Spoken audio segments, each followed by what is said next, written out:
Are you searching for the best in online black radio? Then go to blacktalkradionetwork.com, helping you filter through the noise. Real talk, black talk.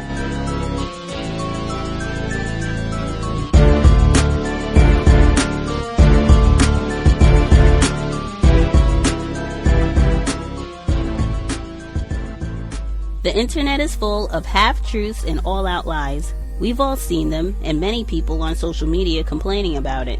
Here's your chance to show and prove. WorldAfropedia.com is a black-owned and operated encyclopedia. There are several thousand articles, but we need help. We can't uncover all the truth ourselves. So please, join us and become a writer, editor, or blogger for WorldAfropedia.com today. Every little bit counts. We owe it to the future generations to put the truth out there. Visit WorldAfropedia.com, the African-centered encyclopedia, a global database of African knowledge for the purpose of bringing about global African wisdom and understanding. WorldAfropedia.com.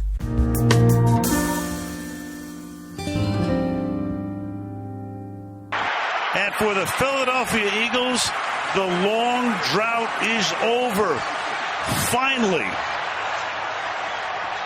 What's the latest from Philadelphia? Philadelphia, as predicted, is burning. These people are animals, and they're burning their own city. It's like watching soccer hooligans or watching, Black Lives Matter burn Ferguson. They've trashed a Wawa. When you trash a Wawa, you've lost that's it. Bad. I thought they were proud of Wawa. Yeah, I thought it was better than anything we have. Cumberland Farms, 7-Eleven, and Cumberland Farms. But it's definitely not better than Cumberland. It's definitely not, especially now that they've destroyed them all in the Philadelphia area. Good point. They smashed windows at Macy's and other stores because that's what you do when you pole climbing, fighting. Yes. We've seen it all. They're pole climbing. They ripped down the awning outside the Ritz. That's ridiculous. They got on top of it and ripped it down. Yep. That's just the beginning. That parade will be fun, don't you think? We're going to have all the details, the number of arrests, the deaths. Headlines. This is the Darwin theory. Did you say deaths? Deaths. How many deaths do we have so far? 30, 40? We're in the triple figures. We are already. Okay. But it's not a good thing for the human race. These are mostly that's a good point. Degenerates and low lifes who don't. Don't you have more jobs. respect for somebody who burns down the Wawa than watches This Is Us after the game? That's close. That's a good point. Not me. It's not even close. But there's lots of video out there. We'll be tweeting it out if you want to see the carnage. And then I got into Memphis, and some began to say the threats, talk about the threats that were out. What would happen to me from some of our sick white brothers.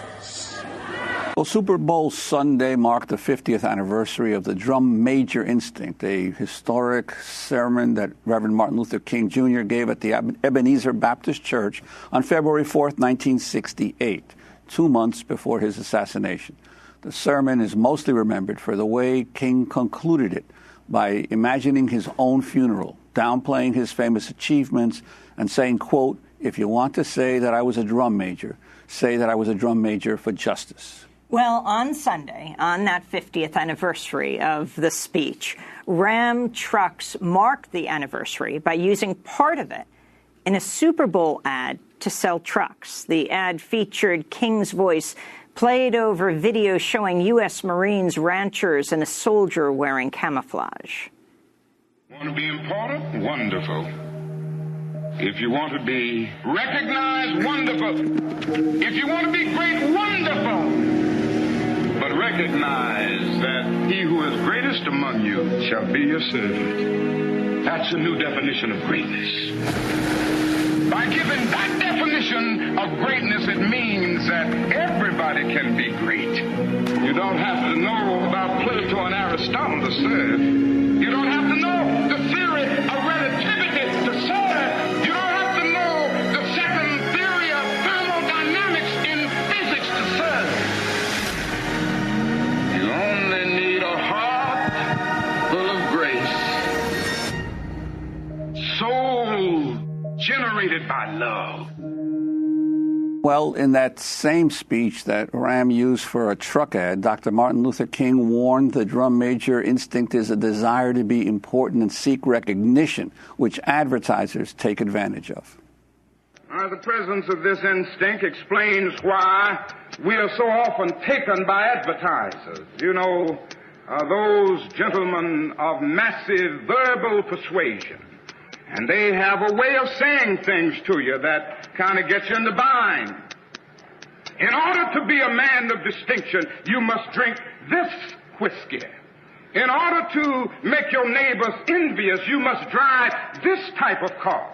In order to be lovely to love, you must wear this kind of lipstick or this kind of perfume. And you know, before you know it, you're just buying that stuff. That's the way the advertisers do it. It often causes us to live above our means. Make it plain. It's nothing but the drum major instinct. Yeah. You ever see people buy cars that they can't even begin to buy in terms of their income? You've seen people riding around in Cadillacs and Chryslers who don't earn enough to have a good T Model Ford. But it feeds a repressed ego. So that was Dr. Martin Luther King giving his speech 50 years ago on February 4th, 1968. Well, Juan Gonzalez and I talked to Professor Harry Edwards Monday on the show, and then we did a post-show interview about the appropriation of King's words. Dr. Edwards is Professor Emeritus of Sociology at the University of California, Berkeley, author of several books, including The Revolt of the Black Athlete, reissued last year for its 50th anniversary edition. He was one of the architects of the 1968 Olympic Project for Human Rights, you know, the famous image in 1968 in Mexico City of Tommy Smith and John Carlos with their hands up in the Black Power salute at the Olympics. He's a longtime staff consultant with the San Francisco 49ers. I started by asking Professor Edwards to respond to the Ram Trucks ad using King's words overlaid with images of war. I work with Dr. King. He endorsed the Olympic Project for Human Rights, and I met with him a couple of times about that movement. When I saw that advertisement last night, I was appalled. I think that to reduce Dr. King's message, especially in this climate, in this country, under the circumstances that exist now, in terms of not just African American, but immigrant women's circumstances and so forth, to reduce Dr. King's message to a ploy to peddle trucks, I think is appalling. I think that to pimp Dr. King's message in that regard, in this day and age, under the circumstances that exist, given what we're up against as a people and where we look like we might be headed as a nation, is absolutely despicable. But as appalled as I am about the advertisers' use of it, I'm even more appalled that about the fact that somebody had to sign off on it. They didn't just go into a record store or go online and pick up Dr. King's speech and put it the voiceover on that advertisement without somebody associated with the King estate signing off on it. And I think that it's just appalling that Dr. King, his words, his wisdom, his critically important message at this time would be allowed to be pimped in that fashion in order to peddle goods. Well, you know, Harry Edwards, I had the same feeling when I saw the ad. I'd say, because it's well known that the King family, Dr. King's children, are very protective of the use of his image and of his legacy. And interestingly, I heard on the radio this morning, one of the commercial radio stations, a member of the King family seeking to defend that ad and saying that it was really in the spirit of Dr. King's legacy. But it seemed to me, as you say, very crass to take a social justice leader and turn him into basically a pitchman for cars.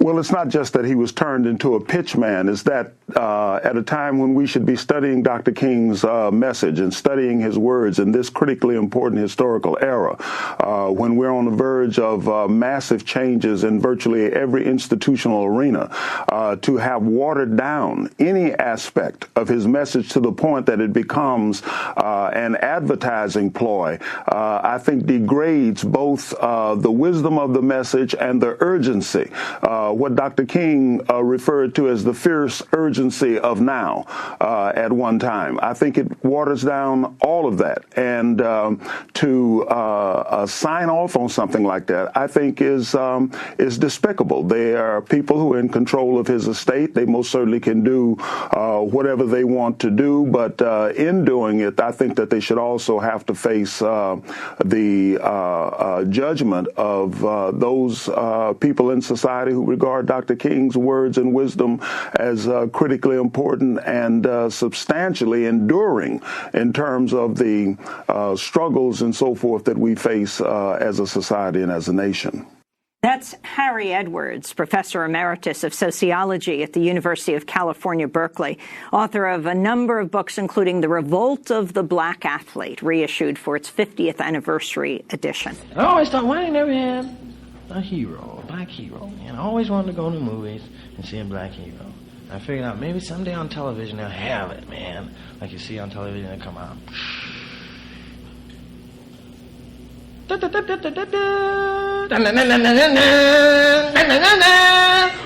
up in the sky. It's a crow.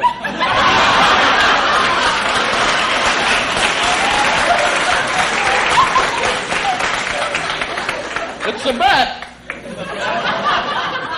No, it's super nigger.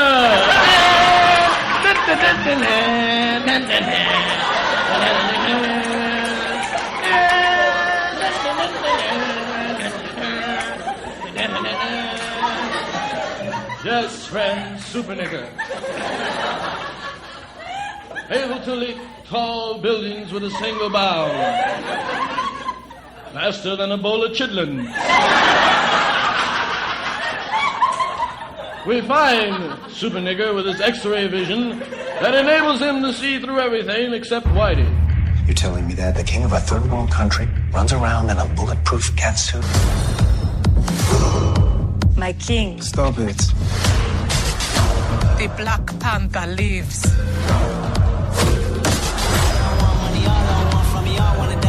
A war is coming. That's damn calm.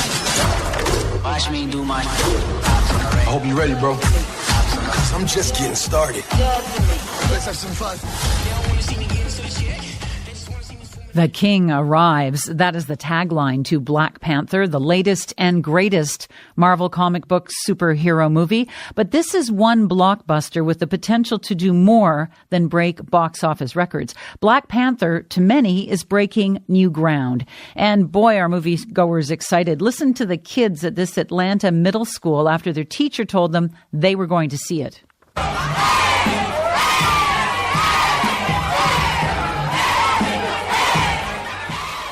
That unbridled excitement has translated into ticket sales. Black Panther has already outsold all other superhero films in pre-sale tickets ahead of its release next week. If you already have your tickets, then you know Black Panther is the story of a technologically advanced African nation and its powerful, brilliant leader who wears a super cool suit. It features an all-black cast with music by Kendrick Lamar and The Weeknd. And while it may arrive with the usual commercial tie-ins, many feel Black Panther is tied into an important cultural moment, as Hollywood's way of saying that Black lives matter. I have three guests joining me to discuss this. David F. Walker is a comic book writer. He has penned Marvel's Luke Cage and Occupied Avengers, among other titles. He is a widely recognized expert on African American cinema and the author of Becoming Black, Personal Ramblings on Racial Identification, Racism, and Popular Culture. David F. Walker joins us from Portland, Oregon. Adelifu Nama is a professor of African American Studies at Loyola Marymount University in Los Angeles. He's also the author of Super Black, American Pop Culture and Black Superheroes. He joins us from Los Angeles. And Eliza Anyangwe is a London-based freelance writer and editor and the founder of Nzinga Effect, which seeks to promote the stories of African women and women of African descent. We've reached her in a cafe in Paris. Hello and welcome to you all. Greetings. Thanks for having us. Hello. Adelifu Nama, I want to start with you. What do you make of that excitement, even jubilation that is building as this film is about to hit the theaters? Well, I think there's some multiple points. I mean, one, let's give credit to the trailer.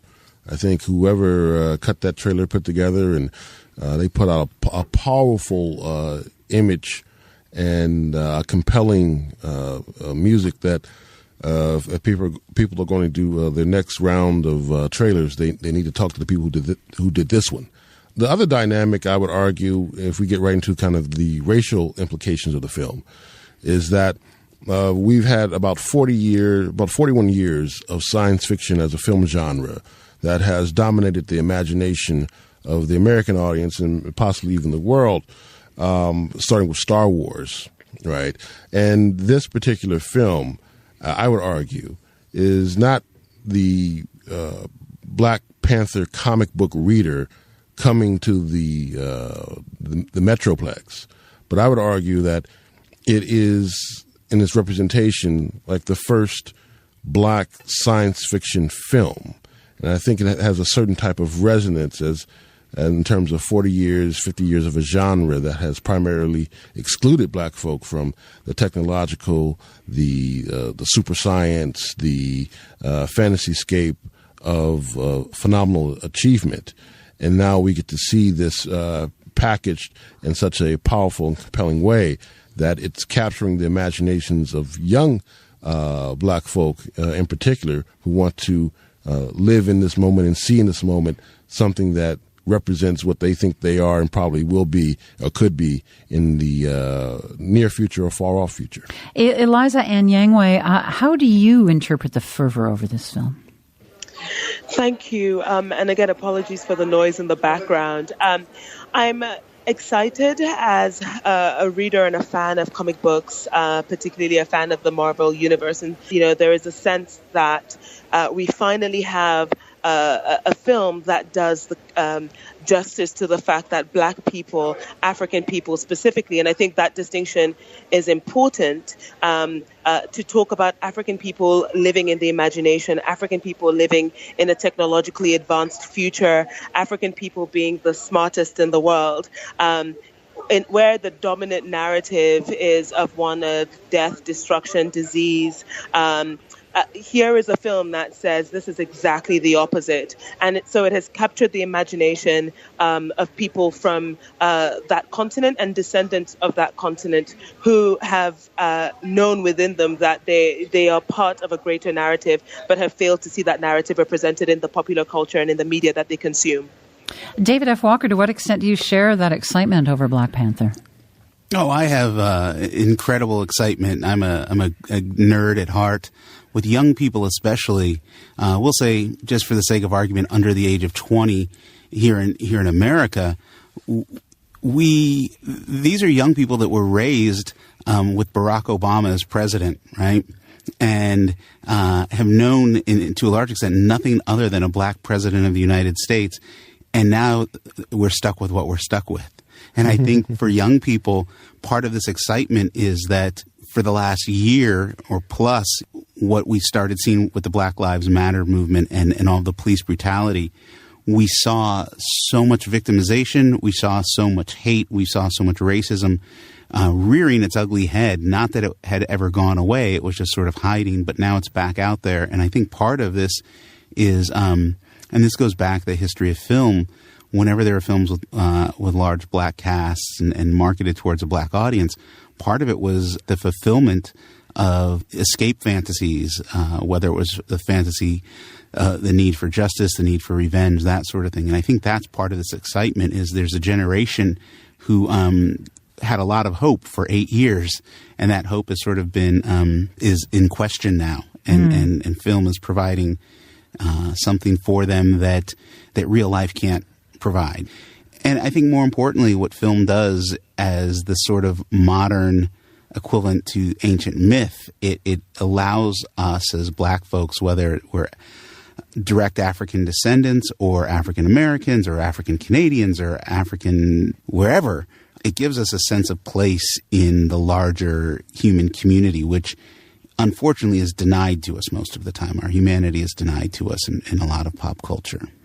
Adelifu Nama, I know you make the point that it goes well beyond the comic book to sci-fi, but briefly for our listeners who are not comic readers, who is Black Panther? How popular is the comic?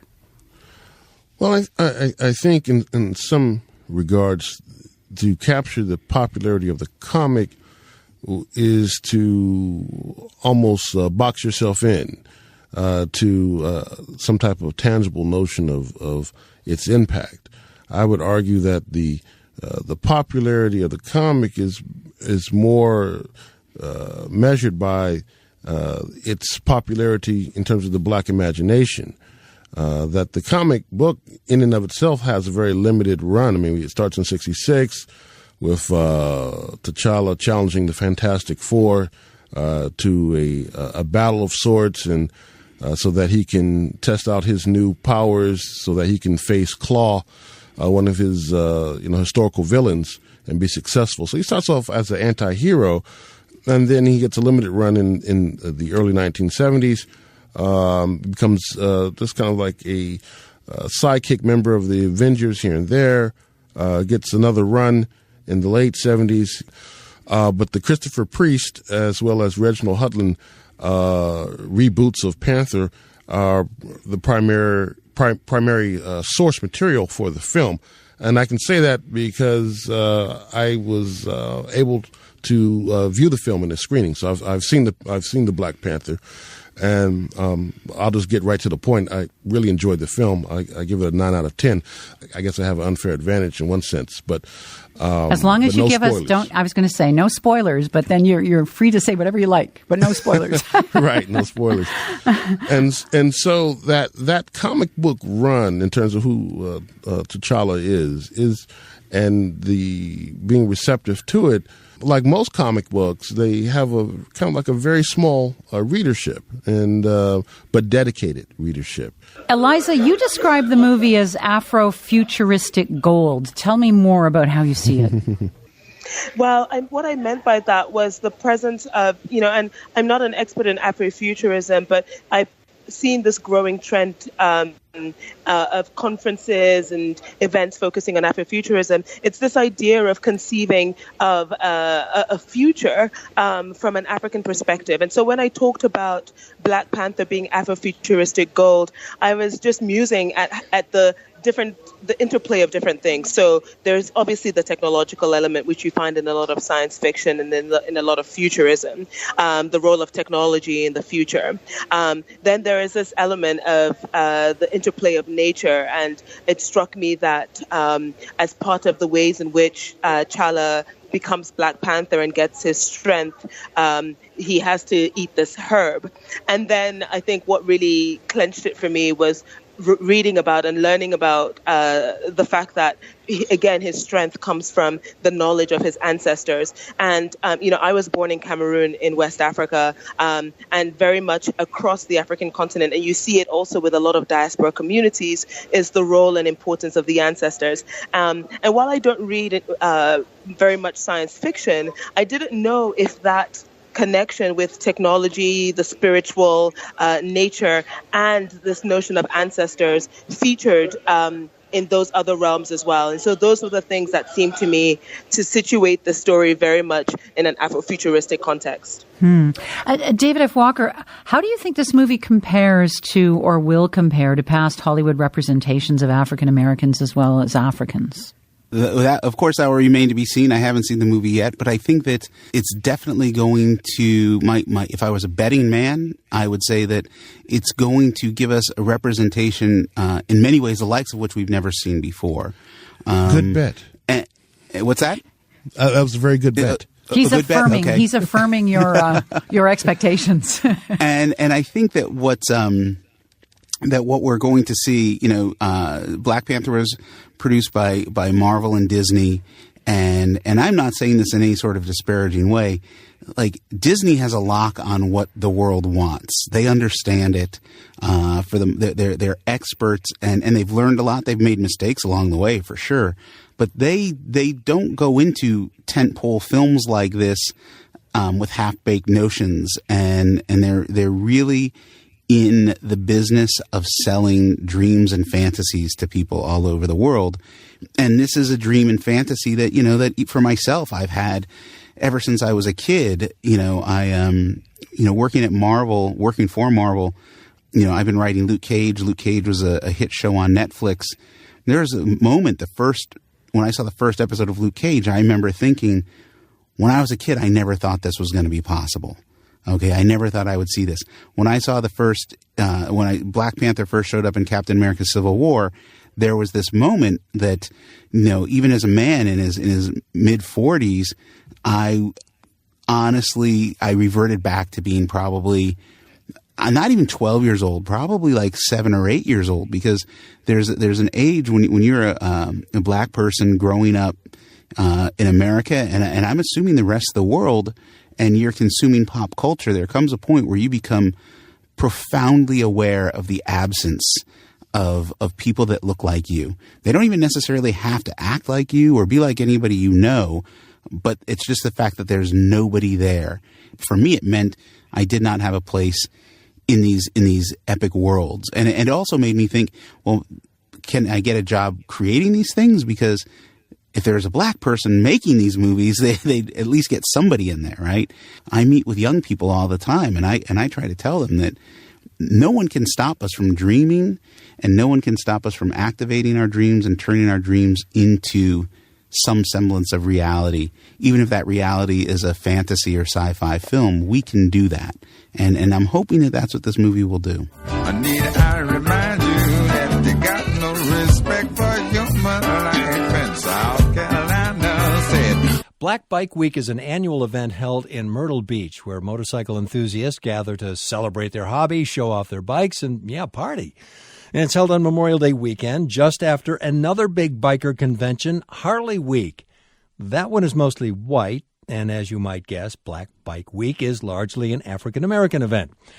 Biker and filmmaker Ricky Kelly attends both and noticed a big difference in the way Myrtle Beach receives the two groups, and what he discovered became the subject of his documentary, Black Beach, White Beach, A Tale of Two Beaches. White person performs in a certain way as a young man is considered indiscretions of youth.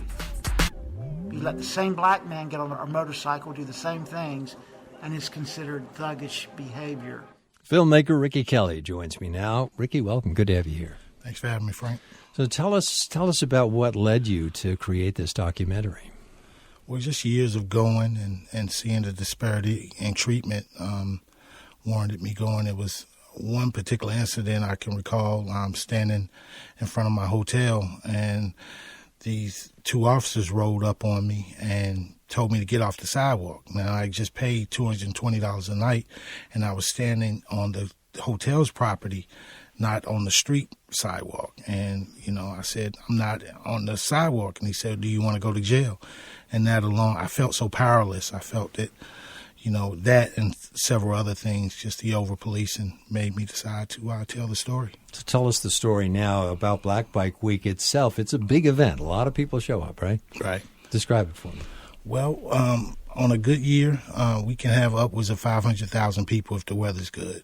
On average, I'd say 350,000 people attend, and it started out with 200 people, so it's just increased phenomenally over the last few years. But it's a great event. It's a lot of camaraderie. Bikers get together and ride and see each other. They haven't seen each other since the year before. It's a good event, but again, I think it's over-policed. Well, we'll talk about the event that precedes it. A week earlier, there's something, and that's become something of a tradition called Harley Week. You've been to that, too. Tell us about that one. Well, Harley Week is a little more open. I mean, it's a smaller event, but they have more freedom to do whatever they want. Now it's kind of moved down to Murrells Inlet. There was an incident that happened, Myrtle Beach tried to implement a helmet law in 2008, and a lot of the Harley riders left Myrtle Beach and went down to Murrells Inlet, which is 10, 15 minutes down the road. But the event, so you're talking about, say, 300,000 for Black Bike Week and about 30,000. So Harley Week is a much smaller event. Right. A lot more police presence when it comes to Black Bike Week, but it's a bigger event, right? Right.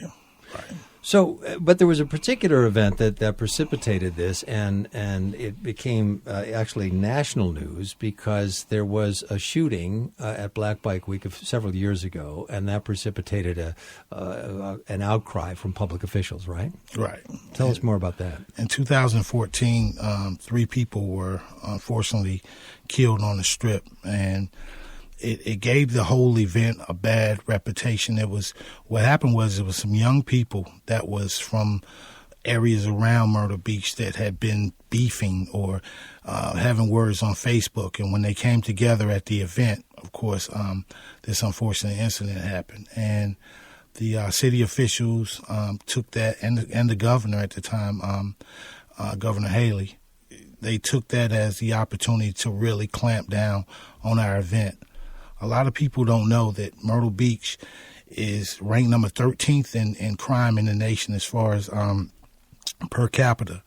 And what they're using their crime statistics to justify, clamping down on Black Bike Week. Like, we're the real problem, but they have a problem with crime year-round in this small community. Not something that then Governor Nikki Haley noted when she called after there were three people who were killed in this particular event, but as you say, not directly associated with the event itself. These are some local folks who happened to be involved. They got killed, and here's what then Governor Nikki Haley had to say. What we saw happen this weekend does not exemplify what South Carolina is. And I would strongly say, and will continue to strongly say, there are no revenues worth the bad press that we got this past weekend. There are no revenues worth the lack of companies that will come to this area because of what happened this weekend. There are no revenues worth the lack of tourism that we will lose because of what happened this past weekend. It is time for that Bike Fest to come to an end, and that is the way that I'm going to talk to the elected officials of Atlantic Beach, and I think it's time that everybody in Horry County come together and say no more.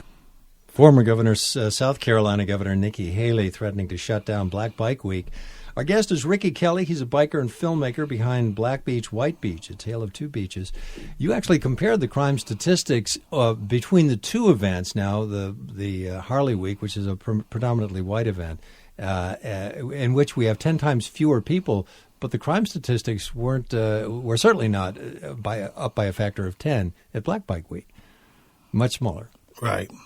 And again, they use that event, that unfortunate murder on the Strip to really clamp down on us. They bring in 700 officers. They bring in 500 on top of the 270 that they have to police the event. And it's just, you can't go 50 yards without a police officer. And they blocked off the street as one-lane traffic, and they implemented a 23-mile traffic pattern, which is, in my estimation, unconstitutional.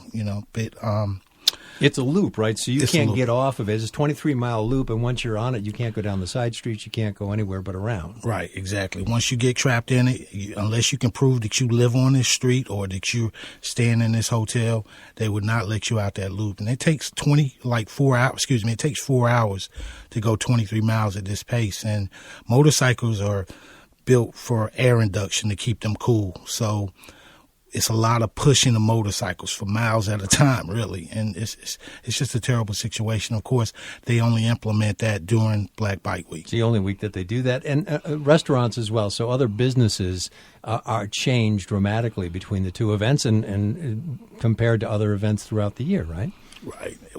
They tend to roll out the carpet for the city, and the businesses tend to roll out the carpet for the Harley Week. And then when we come, they pull that same carpet up, and some businesses close down, and they just say it's not worth their business, or they don't want our business. But at the root of it all, I think personally, there's a level of racism. This is South Carolina. And it's unfortunate in 2018 or 2017 that we still have to go through some of these things, because there was one restaurant in particular that was sued by the NAACP. They closed their front doors, and opened up their drive-through for black business.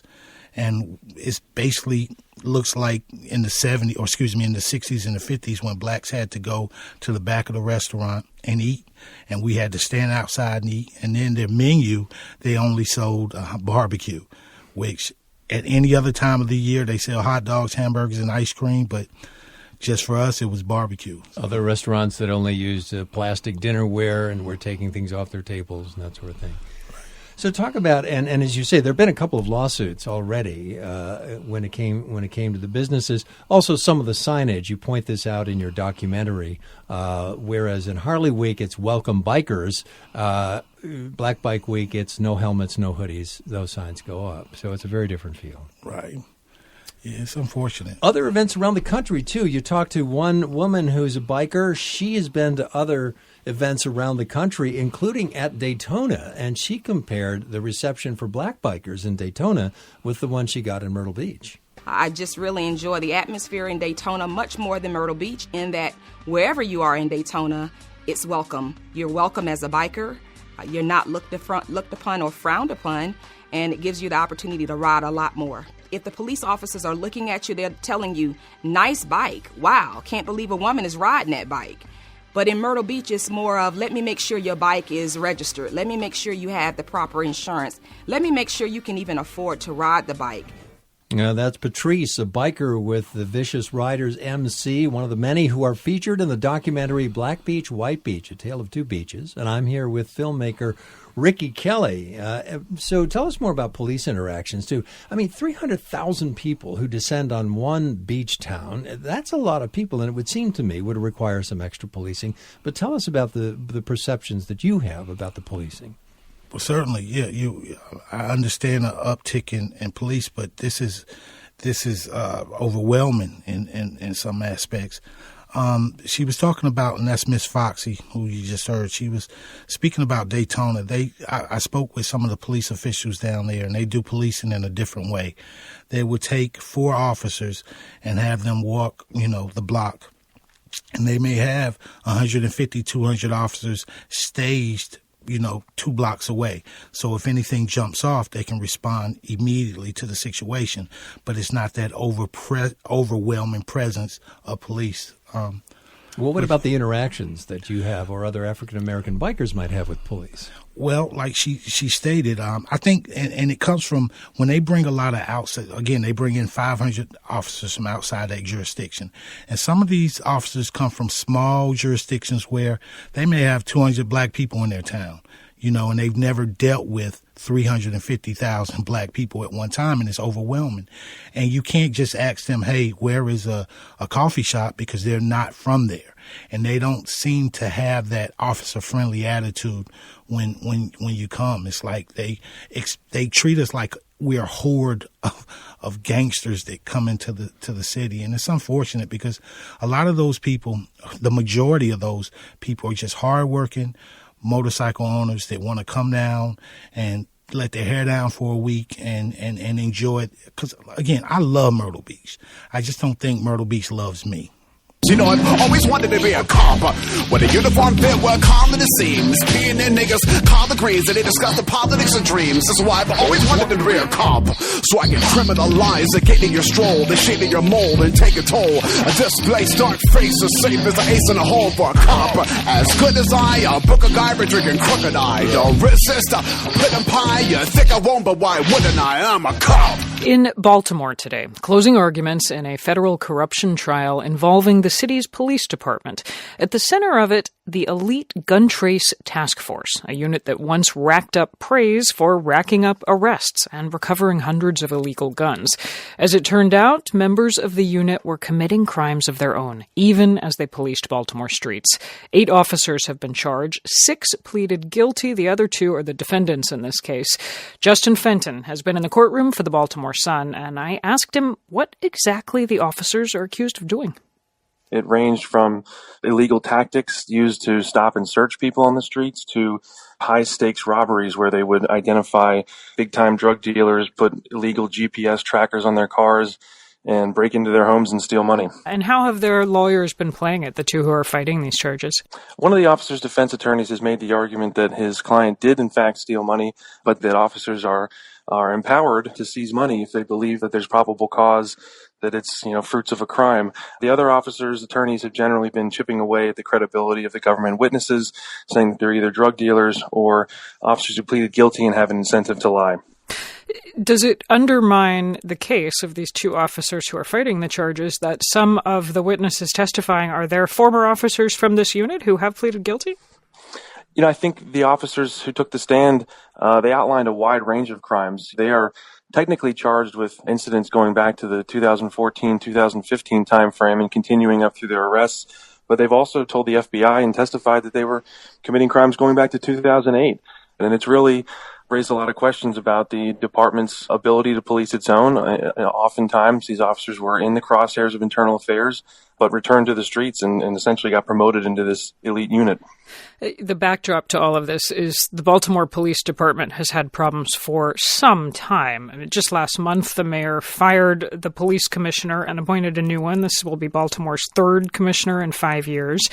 So put this in context for us. Do people in Baltimore see this as a band of officers gone rogue, or do they see this as emblematic of a wider, broken police force? Yeah, I think one of the challenges here is that these officers have demonstrated that with great ease they were able to deceive judges, they were able to deceive juries, they were able to deceive internal affairs. It doesn't mean that every officer on the force is lying. It doesn't mean they're committing misconduct, but it shows that it's hard to tell who is.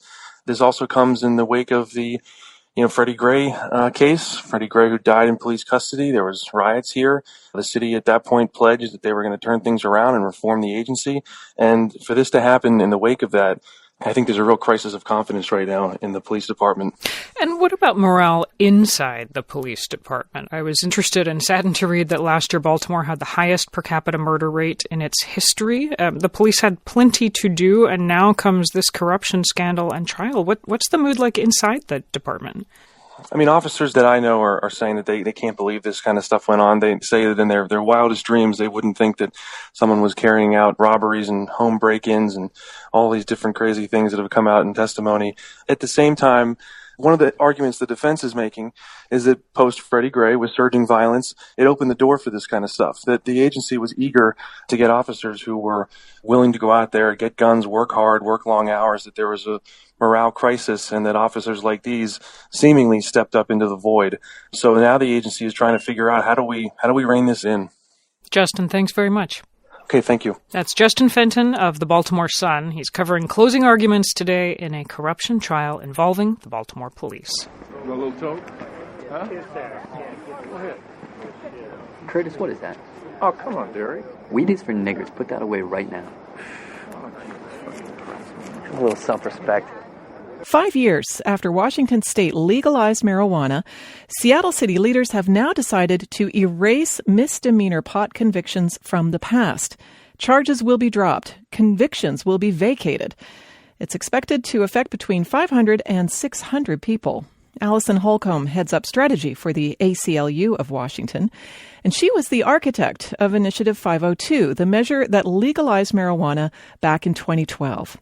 She says today's action is another big step in the right direction. I think that when Washington voters passed Initiative 502 back in 2012, it really was a statement that they recognized that treating marijuana use as a crime was not only not working for the purposes it was originally intended, but it was also creating a lot of collateral damage, and especially when it came to disproportionate enforcement against people of color in our state. Now, this new policy announced this morning by the city, it doesn't just drop charges, it also vacates convictions. Can you tell us what that means exactly, and what impact do you think that's going to have on people? What this change does is it goes back in time to a period when possession of marijuana was still a crime. And it says that people that were convicted under the law at that time will no longer suffer the ongoing collateral damage of having a misdemeanor conviction on their record. So it's going to be completely wiped clean. That's right. And I think that that's especially important in the context of marijuana possession because it's one area in the criminal justice system where we have stark examples of racially disparate enforcement of the law. And I say that because in Washington state, it's always been the case that white people tend to use marijuana at slightly higher rates than their neighbors of color, and yet we see disproportionately that Black Washingtonians are arrested, charged, and convicted for marijuana offenses at 3 times the rate of their white neighbors. Can you give us a few specific examples of what this is going to change for people in their lives once this happens? When you go in to apply for a job, you may have to fill out an application that asks whether or not you've ever been convicted of a crime. You may be asked that in an interview. When you go to apply for an apartment, you may be asked the same questions. If you apply for federal financial aid to go to college, you're going to have to reveal whether or not you've ever been charged and convicted of a crime. And you can be denied access to jobs, housing, schooling on the basis of having a conviction for an activity. The Washington state voters have subsequently said, yeah, that never should have been a crime in the first place. Allison, I'm sure you heard last week the district attorney in San Francisco said that his office was not only going to dismiss thousands of misdemeanor pot charges, but they were also going to think about reducing felony charges, close to 5,000 of them. What do you think of that path? Do you think Seattle should go further than just looking at the misdemeanors? I think that the challenge is that Seattle doesn't have jurisdiction over felony offenses. We need to talk to Dan Satterberg, our King County prosecutor, about what we could do with respect to felony charges. But from a policy perspective, if we're talking about people that have been charged for growing their own marijuana in the privacy of their home, for example, for their own personal use, we are actually the only state out of all of those that have legalized marijuana that still treats that act as a crime. I think we really ought to take a hard look at whether it's right to continue to saddle those people with felony convictions. Allison, some people listening to us today may be thinking, you were convicted before when marijuana, possession of it was still illegal. Those were the consequences you faced at that time. How would you respond to that? Well, I think one of the great things about living in our democracy is that we have the opportunity to realize when we've made mistakes and to correct course. We once had Jim Crow laws that segregated us from the same facilities, and we recognized that that wasn't right, and we changed it. And in the case of alcohol prohibition, we amended the United States Constitution and then turned around and repealed it 13 years later. I think that this is a moment in time where we're starting to recognize we've done a good thing. We're moving in the right direction, but we still need to clean up some of the damage that we caused when the laws were different. That's Allison Holcomb, the Director of Strategy for the ACLU of Washington. Mayor Jenny Durkin says she would support extending this plan to felony convictions, but the city of Seattle would have to coordinate with the King County prosecutor as well as state officials to make that happen. And I think that is a crime, and they did it. I know they did it because it's a black city, it's a poor city. They wouldn't do this to Bloomfield Hills or Ann Arbor or Grosse Pointe. This was a hate crime. It was a hate crime based on this race hatred of this particular party. There have been environmental disasters in white cities. Love Canal was not black. Yeah, but who really, once they discover Love Canal, that they've got a problem, everybody starts to work on it to try and fix it. Not in Flint. They went another 9 months hoping nobody would pay any attention because, these are just a bunch of black people. Scientists announced today that they have figured out the cause of an outbreak of Legionnaire's disease in Flint, Michigan a few years ago. 12 people died. This was at the start of the city's water crisis. And the problem was a lack of chlorine. NPR's Rebecca Hersher reports. In April 2014, Flint, Michigan switched its water source from Lake Huron to the Flint River. Almost immediately, residents noticed tap water was discolored and acrid smelling. By 2015, scientists discovered the water was contaminated with lead and other heavy metals. And at the same time, another health crisis was brewing. Dozens of people were getting sick with something called Legionnaire's disease. It is caused by a bacterium, Legionella pneumophila, that normally grows in water. Michelle Swanson has studied Legionnaire's for 25 years at the University of Michigan. If you don't have a robust immune system, the microbe can really cause a lethal pneumonia. Usually, Legionnaire's is pretty rare, less than a dozen cases each year in the Flint area. But in 2014 and 2015, there was a huge spike, at least 87 cases and 12 deaths. But it was unclear exactly how the water crisis was connected to the outbreak.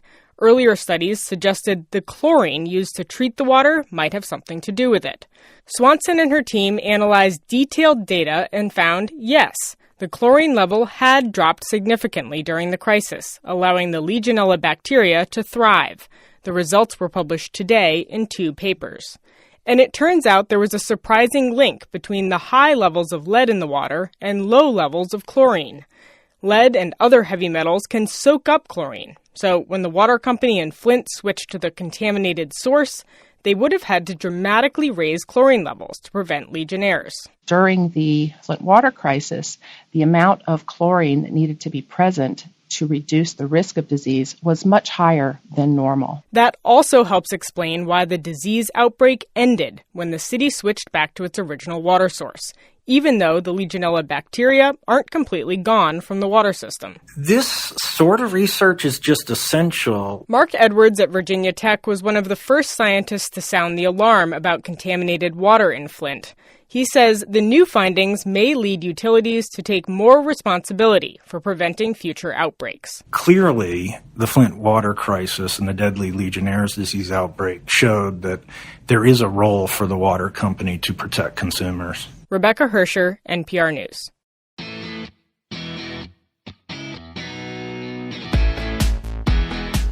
Seattle's a great place to visit because it has, I guess you could say, a little bit of everything, but I like to think of it as a lot of everything. Hate crime is still in a coma at Harborview Medical Center tonight, 2 weeks after he was attacked. They're saying that my son will possibly be in here 3 to 6 months. Tonight, people gathered at the hospital in support for the victim's family and to say racism will not be tolerated. Thanks for joining us. I'm David Solano. And I'm Lindsay Shelton. Cairo 7's Dee Dee's son has been following this case and joins us live now. And Dee Dee, some powerful words at the vigil tonight. Lindsay, David, 26-year-old Deshaun Horn is still in the hospital. He is recovering. His family told me tonight that he is no longer in the ICU, but because he is still in that coma, he is still at Harborview tonight. A crowd braved the cold and the rain. They prayed for Deshaun's recovery and said their voices on this issue will not be silenced. Say his name!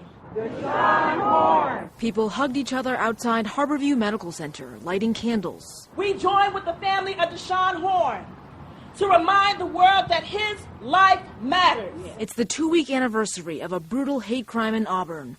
Prosecutors say 26-year-old Deshaun Horn was attacked and beaten over the head with a baseball bat while the suspect shouted racial expletives. Court documents say the suspect admitted to police he struck Horn because Horn spent the night with his sister. Black families are tired of visiting hospitals or preparing for funerals. Organizers say another purpose of the vigil to make sure people don't forget this hate crime happened. Denouncing bigotry and hate is the one thing we can do to demonstrate that Black Lives Matter. People Saturday night let the Horn family know they're not alone. Amazing grace, how sweet. Horn's family says though he is still in a coma, he's improving. He's yawning like he wants to wake up. And those are good things. He's opening up his eyes. And then his eyes start flickering. And they open slowly. And then he's looking at you.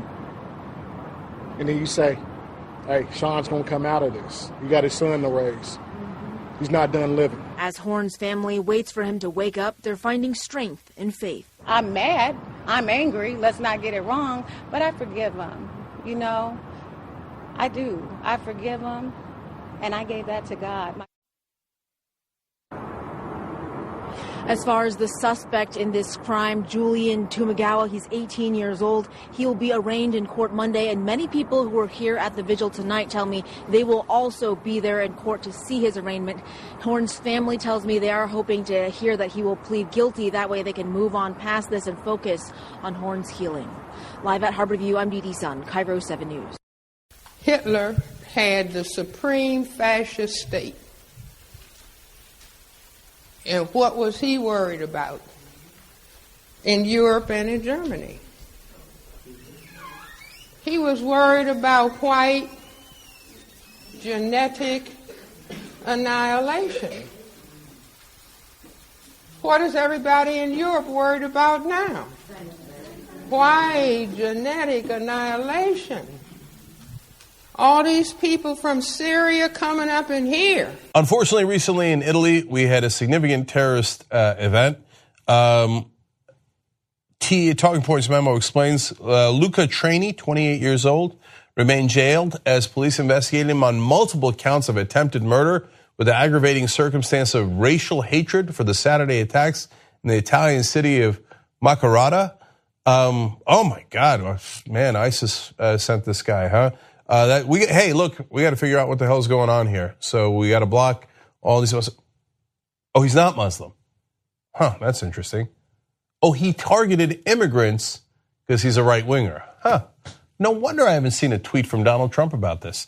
Let's give you more. Italian authorities said they seized Adolf Hitler's Mein Kampf and other publications linked to Nazism and a flag with a Celtic cross, a symbol commonly used by white supremacists, from Traini's home on Sunday. So who did he target? The 5 men and 1 woman wounded in a 2-hour drive-by shooting spree are from Nigeria, Ghana, Gambia, and Mali, according to RAI state television. I guess we got to stop all immigration from Italy until we figure out what the hell's going on. I mean, we got a responsibility to protect Americans, and if it turns out they've got these kind of white supremacist terrorists in Italy, a place known for fascism before, we got to make sure we're safe. We got to figure out what the hell's going on. I'm just applying Donald Trump standards, right? If you're unsure, you never know. Some members of a group do terrorism. Well, you got to block everybody from the group. The Italians, I'm done with them. Sorry, John Iadarola. We might, maybe, I don't know how John Iadarola, one of our hosts, got here. Might have been chain migration. We got to look into it. Maybe end it and send him back. The suspect was an unsuccessful candidate last year in local election for the anti-migrant Northern League political party. Italy's ANSA news agency quoted acquaintances saying he previously had ties with the neo-fascist Forza Nuova and Casa Pound parties. Some stuff he put on his forehead. Let's take a look at his picture. Might give you a sense of it as well. That's a swastika. Not really subtle. Hey, you know what? Maybe, no, it's not fair to call it a Italian ban.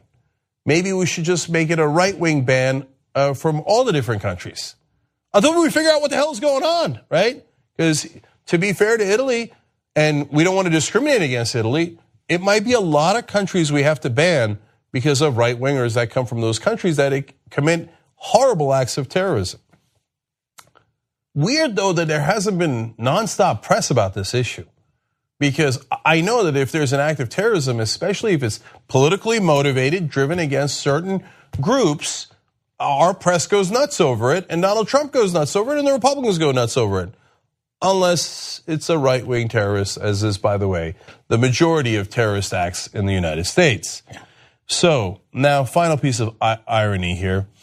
Now, Traini, some people think, were outraged because a Nigerian immigrant had assaulted an Italian woman recently, a 29-year-old identified as Jennifer, in a shooting spree. And so they then asked about the people who were shot by Traini, and we go to that portion of the story here. A Nigerian man has been, and they explain, I'm sorry, not Jennifer. Jennifer was shot by Traini. This is the earlier shooting by the immigrant. A Nigerian man has been arrested in the death of Pamela Mastro Pietro, 18 years old. Her remains were found in 2 suitcases days after she walked away from a drug rehab community. So a horrible crime. Assaulted, murdered, chopped up, put into suitcases. And so when an immigrant does a horrible crime, everyone from that community is held responsible by some, particularly in the right wing. When a right-winger does a crime, or a white supremacist does a crime, or an Italian does a crime, the entire right-wing community is not held responsible. All white supremacists are not held responsible. And obviously all Italians are not held responsible. Now, let me add, nor should they. Of course they shouldn't. That's preposterous. But when it comes to one group in particular, our media and our right wing lose their minds. The one exception is, of course you can't hold all Italians accountable, but yes, Muslims, it's a particularly dark religion. It's the one that creates all these problems. Hey, we got to figure out what the hell is going on. And we got to do a Muslim/travel ban. So when it comes to that, there is demagoguery. When it comes to these, look, there was the immigrant who was killed, or the immigrant who did the killing, etc. Well, let's now go to the irony that I was mentioning earlier. A Nigerian community leader in Makurata, Sami Konon, said he heard the shots as he was going to meet with cultural mediators about organizing a sit-in to support Mastro Pietro's family. That's the poor woman who was killed. And unfortunately, salt in the wounds here, they called off the event after the shootings for fear of further racist attacks. So you hear sometimes from the right wing, why won't the fill in the blank, Muslims, Mexicans, immigrants, call out their own? Here were the Nigerians going to support the Italian victim in this case, and they were shot while going to support the victim. Why won't other Italians call out Luca Traini? By the way, they do. Of course they do. The government has apprehended him, etc. Why would other right-wingers call out Luca Traini? They actually won't. White supremacists? Yeah, good luck with that. So, unlike the other side, we do not believe that everyone in that category is responsible for Luca Traini's crimes. Luca Traini is responsible for those crimes. It would be nice if both sides use the same standards.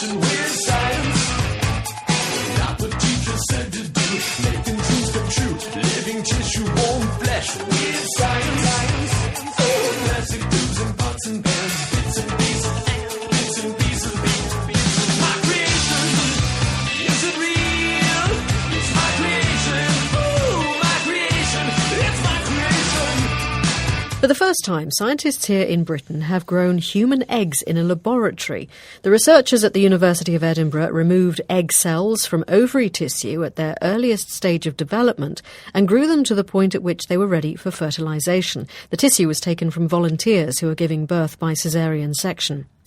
Professor Evelyn Telfer is from the School of Biological Sciences at Edinburgh University, and Dan Damon asked her who this breakthrough could end up helping.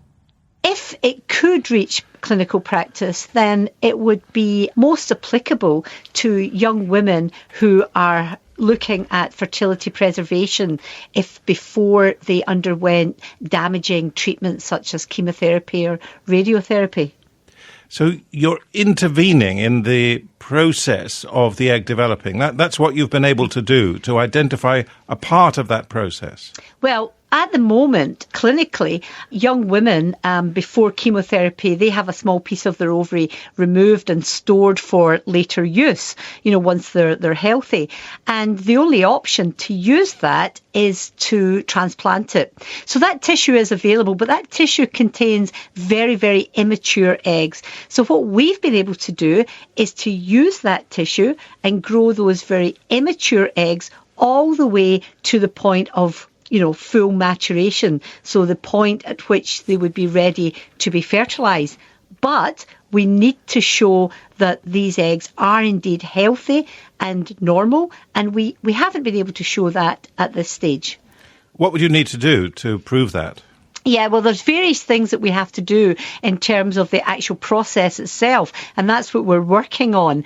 But the next big step is to get these eggs that we grow in the culture system, to get them and attempt to fertilise them. Now, that's something that we would require authority from. We'd need to apply for a licence to the Human Fertilisation and Embryology Authority, and if we were allowed to, then we would test them. And that, of course, would be the next big step. Once we've tested their ability to be fertilised, we can then do a whole series of tests to determine whether these eggs are indeed normal. Because what you'd be doing, in effect, if you get that permission, is to develop a viable embryo. I think under the rules, you're not allowed to let that embryo develop more than a few hours. Yeah, that's correct about the rules. And of course, what you would do if it was allowed by the regulatory body, you would test these embryos in terms of looking at their molecular profile, because we have a lot of information about what should be happening at that very early stage of embryonic development. So within the regulations that are set down, we could get a lot of information. A slightly silly, scary science question, Professor Telfer. Is this another step on the way to creating a human outside a human? I don't think so, no. Tell me why not. Because I think that, developing a human, developing the embryo and developing the fetus and getting to the point where you have a viable offspring is an incredibly complicated process. And I know, of course, there are people working at each of these stages and in animal models. But, this has taken us almost 30 years to get to the point where we can actually get these human eggs to be grown outside the body. We could do this in mouse, almost 20 years ago. So, if that does happen, it certainly will not be in my lifetime. Professor Evelyn Telfer from the School of Biological Sciences at Edinburgh University, and she was talking to Dan Damon. The white supremacists go to the bottom of the ocean and study one grain of sand, bring it and put it under a microscope. The black person passes by and say, "What are you doing there, Rap?" Say, "I'm studying this grain of sand that I got 8,000 feet from the bottom of the ocean." "Then what are you studying a grain of sand for?" "I'm studying it because it's there. And I'm going to find out why it's there.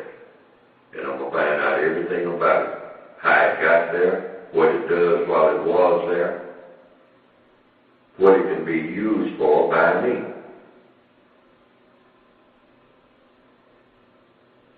To dominate you. Context of White Supremacy. Gus T Renegade in for another broadcast, hopefully to share constructive information on the system of white supremacy. Today's date, Saturday, February 10th, 2018, so I have been told. This is our weekly, although it has been 2 months since we have been on the air. This is our weekly compensatory call-in. We were on last week, but 2 months since we've done a compensatory call-in. Our weekly broadcast, generally every Saturday, where it's specifically designed for victims of white supremacy, black people, to have a forum where we can dial in, discuss things that have happened over the last 7 days, locally, nationally, globally, with regards to racism, white supremacy, counter-racism. People have strategies, suggestions on things we should be doing to solve this problem as soon as possible. The number 641-715-3640, the code 564-943 pound. Press star 61 if you would like to participate. Number again, 641-715-3640.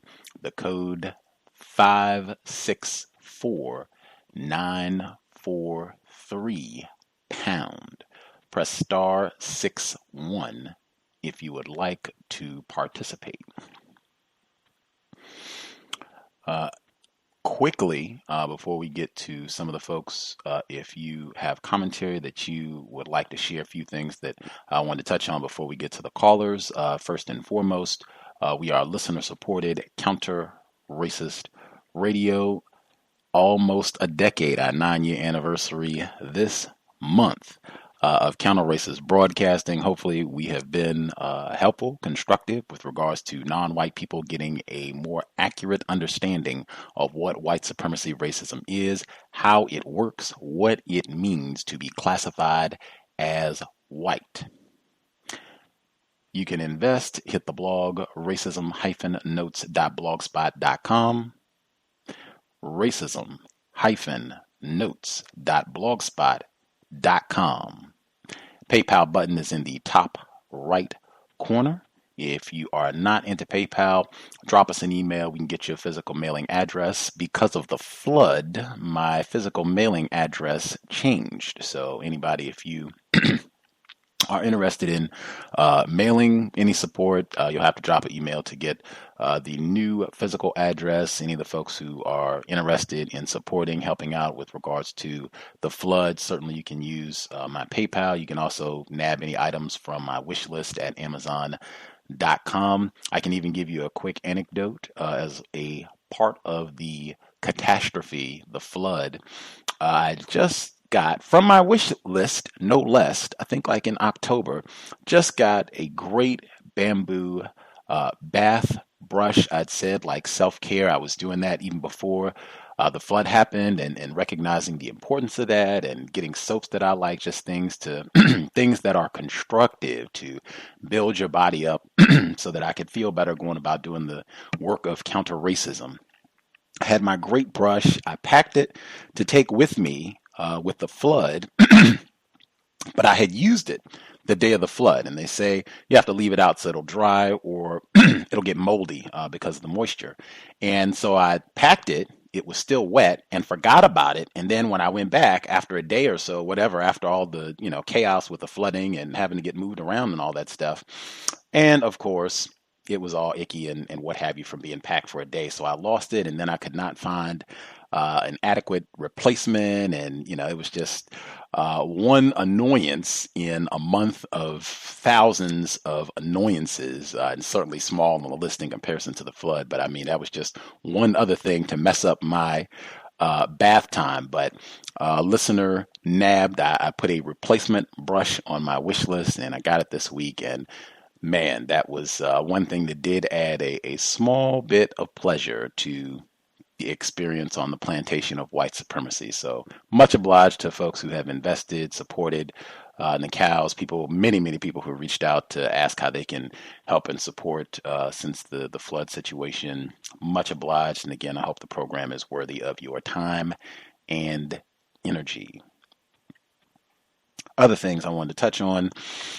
The segment where my BFF, Amy Goodman, Democracy Now!, where earlier this week they were talking with Dr. Harry Edwards, a former guest on the Cows, 2010, where they were talking with him, black male, about the use of Dr. Martin Luther King and his speech about the drum major for justice, and that being used to peddle Dodge Ram trucks, vehicles.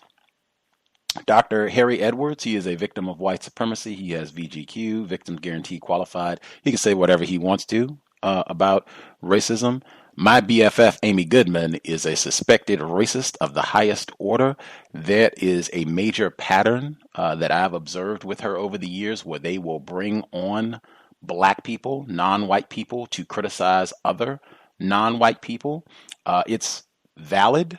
We read Coretta Scott King's biography, My Life, My Love, My Legacy, last year. She talked about the use and or misuse of her husband's legacy. She talked about that. That's something that has been talked about. No problem. If anyone wants to ask questions, if they were involved, or what they have to say about the ad, that's fine. And they have VGQ as well. But the people that are most to blame are the individuals that I suspect are white, with the Dodge Ram company. Those are the folks that paid for that commercial. It would be real easy to offer some victims of white supremacy, King family or other, offer them some money or whatever else to get to coerce them to agree with whatever it is you're going to do with this commercial. And I've seen that pattern on Democracy Now! Consistently in that segment. If you notice, they switch the focus and the blame to the King family, the people that are most to blame. Every time, all the time, they are white men, white women, white children.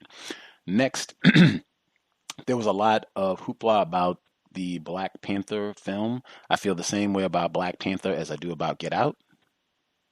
Released at the same time, no less. That came out Black History Month of 2017.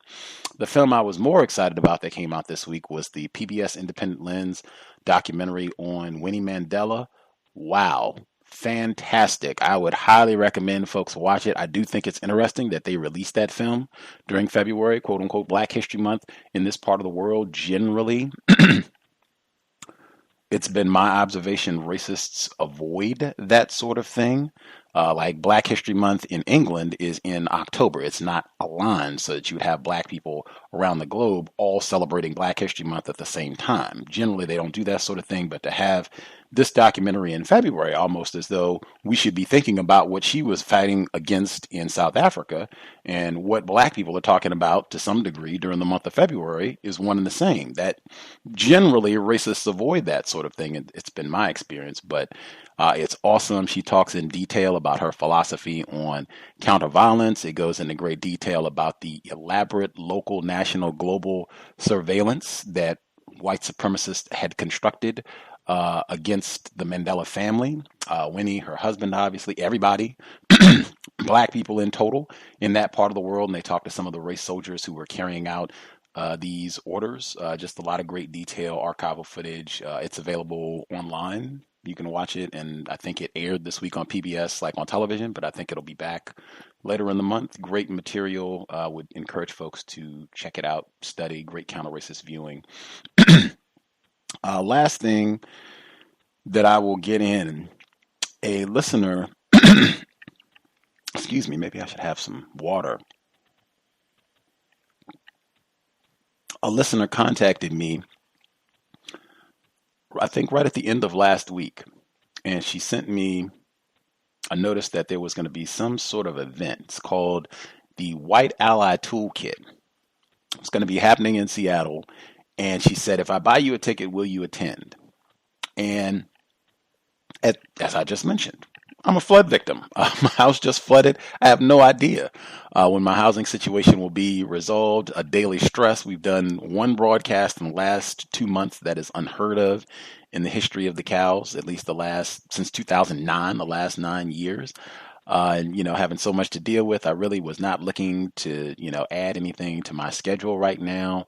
As I said, I've been, on an aggressive yoga kick and just trying to do self-care. And, yoga has helped me preserve a little bit of sanity under very, very traumatic circumstances. And so I was looking forward to doing a yoga class this morning with a black female instructor, no less, with natural hair. She's gorgeous. I took her class last week. That is what I was looking forward to doing with my Saturday morning. But this event that a listener wanted me to check out, it was in Queen Anne.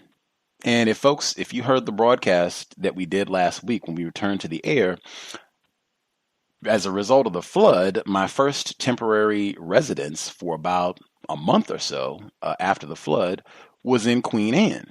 And I hadn't spent a whole lot of time in this area in the time that I've lived in Seattle, but to have just lived there. And then when I looked at the address for this event was at a white church on the exact same street where I was just staying days ago. Literally, I used to walk right past, about a few blocks away from where this church is. I used to walk right past there every day, sometimes multiple times a day, going to my yoga class. I've stated consistently, there are no coincidences. Time is right and exact. I just read that as a sign that I should be in attendance for this event. So I contacted the white reverend at the church, contacted her via email, and it was a $20 fee. And I said, as a black person, I don't think I should have to pay to attend the event. I want to attend. And she said that was fine. So I went, and I informed a COWS listener who resides in the Seattle area. They were able to attend as well. And I can even give out a quick suggestion. I've said this before. If you're going to attend any sort of event on racism, white supremacy, counter-racism, if you're going with another non-white person and they are codified to some degree, even if you all don't, have identical code, they understand counter-racism concepts. They are familiar, Mr. Fuller's ideas about counter-racism, Dr. Welsing, right? They have some understanding. If you go, try not to sit together.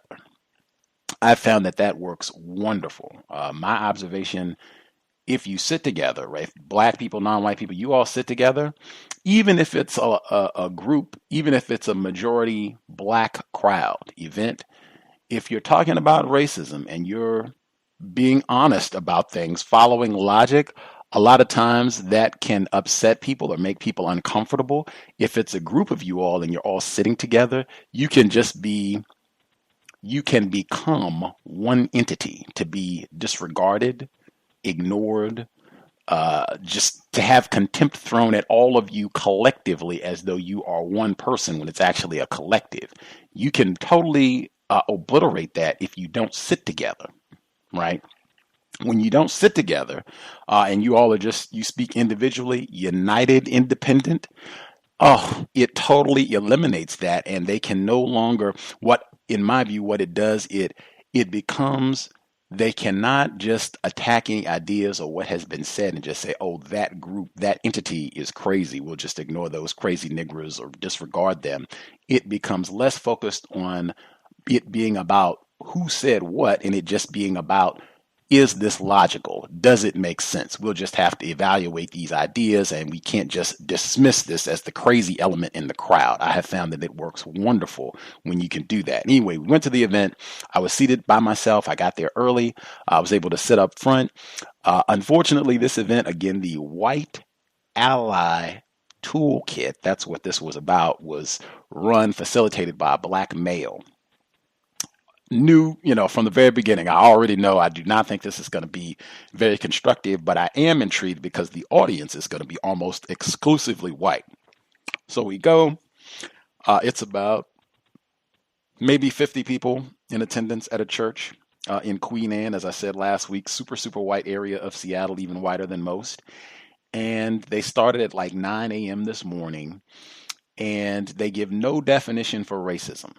That right there, immediately, I already know, again, this is not going to be anything serious. They're not trying to have any authentic discussion to solve this problem. So they have us seated in tables that seat like 5 to 6 people. This is not like rows or pew seating, even though it's in a church. So they have us break into smaller groups and do like an introduction and why you're here and that sort of thing. So we're talking in the small group. I'm with like 5 white people, 3 white females, and 1 white male are in the group with me. And so we go around, I give my definition of racism, the only definition of racism that I heard the entire day from anyone who had a microphone or who spoke with me. I give my definition of racism, white supremacy. White woman who was seated to my left wrote my definition down verbatim. Everyone at the table, I asked if they were white. Everyone said yes, and they all agreed that definition of racism was accurate. They all agreed that such a system existed. The facilitator for this event, David Camp is his name, black male, Dr. David Camp. His card said he was from North Carolina. In his introduction, he said that we were to assume that everyone in attendance was there with good intentions. And I immediately looked at that like, wow, that does not seem logical at all. And I told the group, I do not agree with that. And I do not assume that any of you here at this table or any other white person in this room or anywhere on this earth has good intentions as it relates to black people. And in my view, that's obvious why I should think that way. Does anyone here think it's illogical for me to think that way? And they all immediately said, oh yeah, totally logical. I totally agree. And I didn't agree with that point either about everyone coming here with good intentions. We continue. All of this got recorded, by the way. I'm just trying to pick out some of the things that stood out to me as being important in all of this. So no definition of racism. We're supposed to assume that people there had correct intentions. We continue.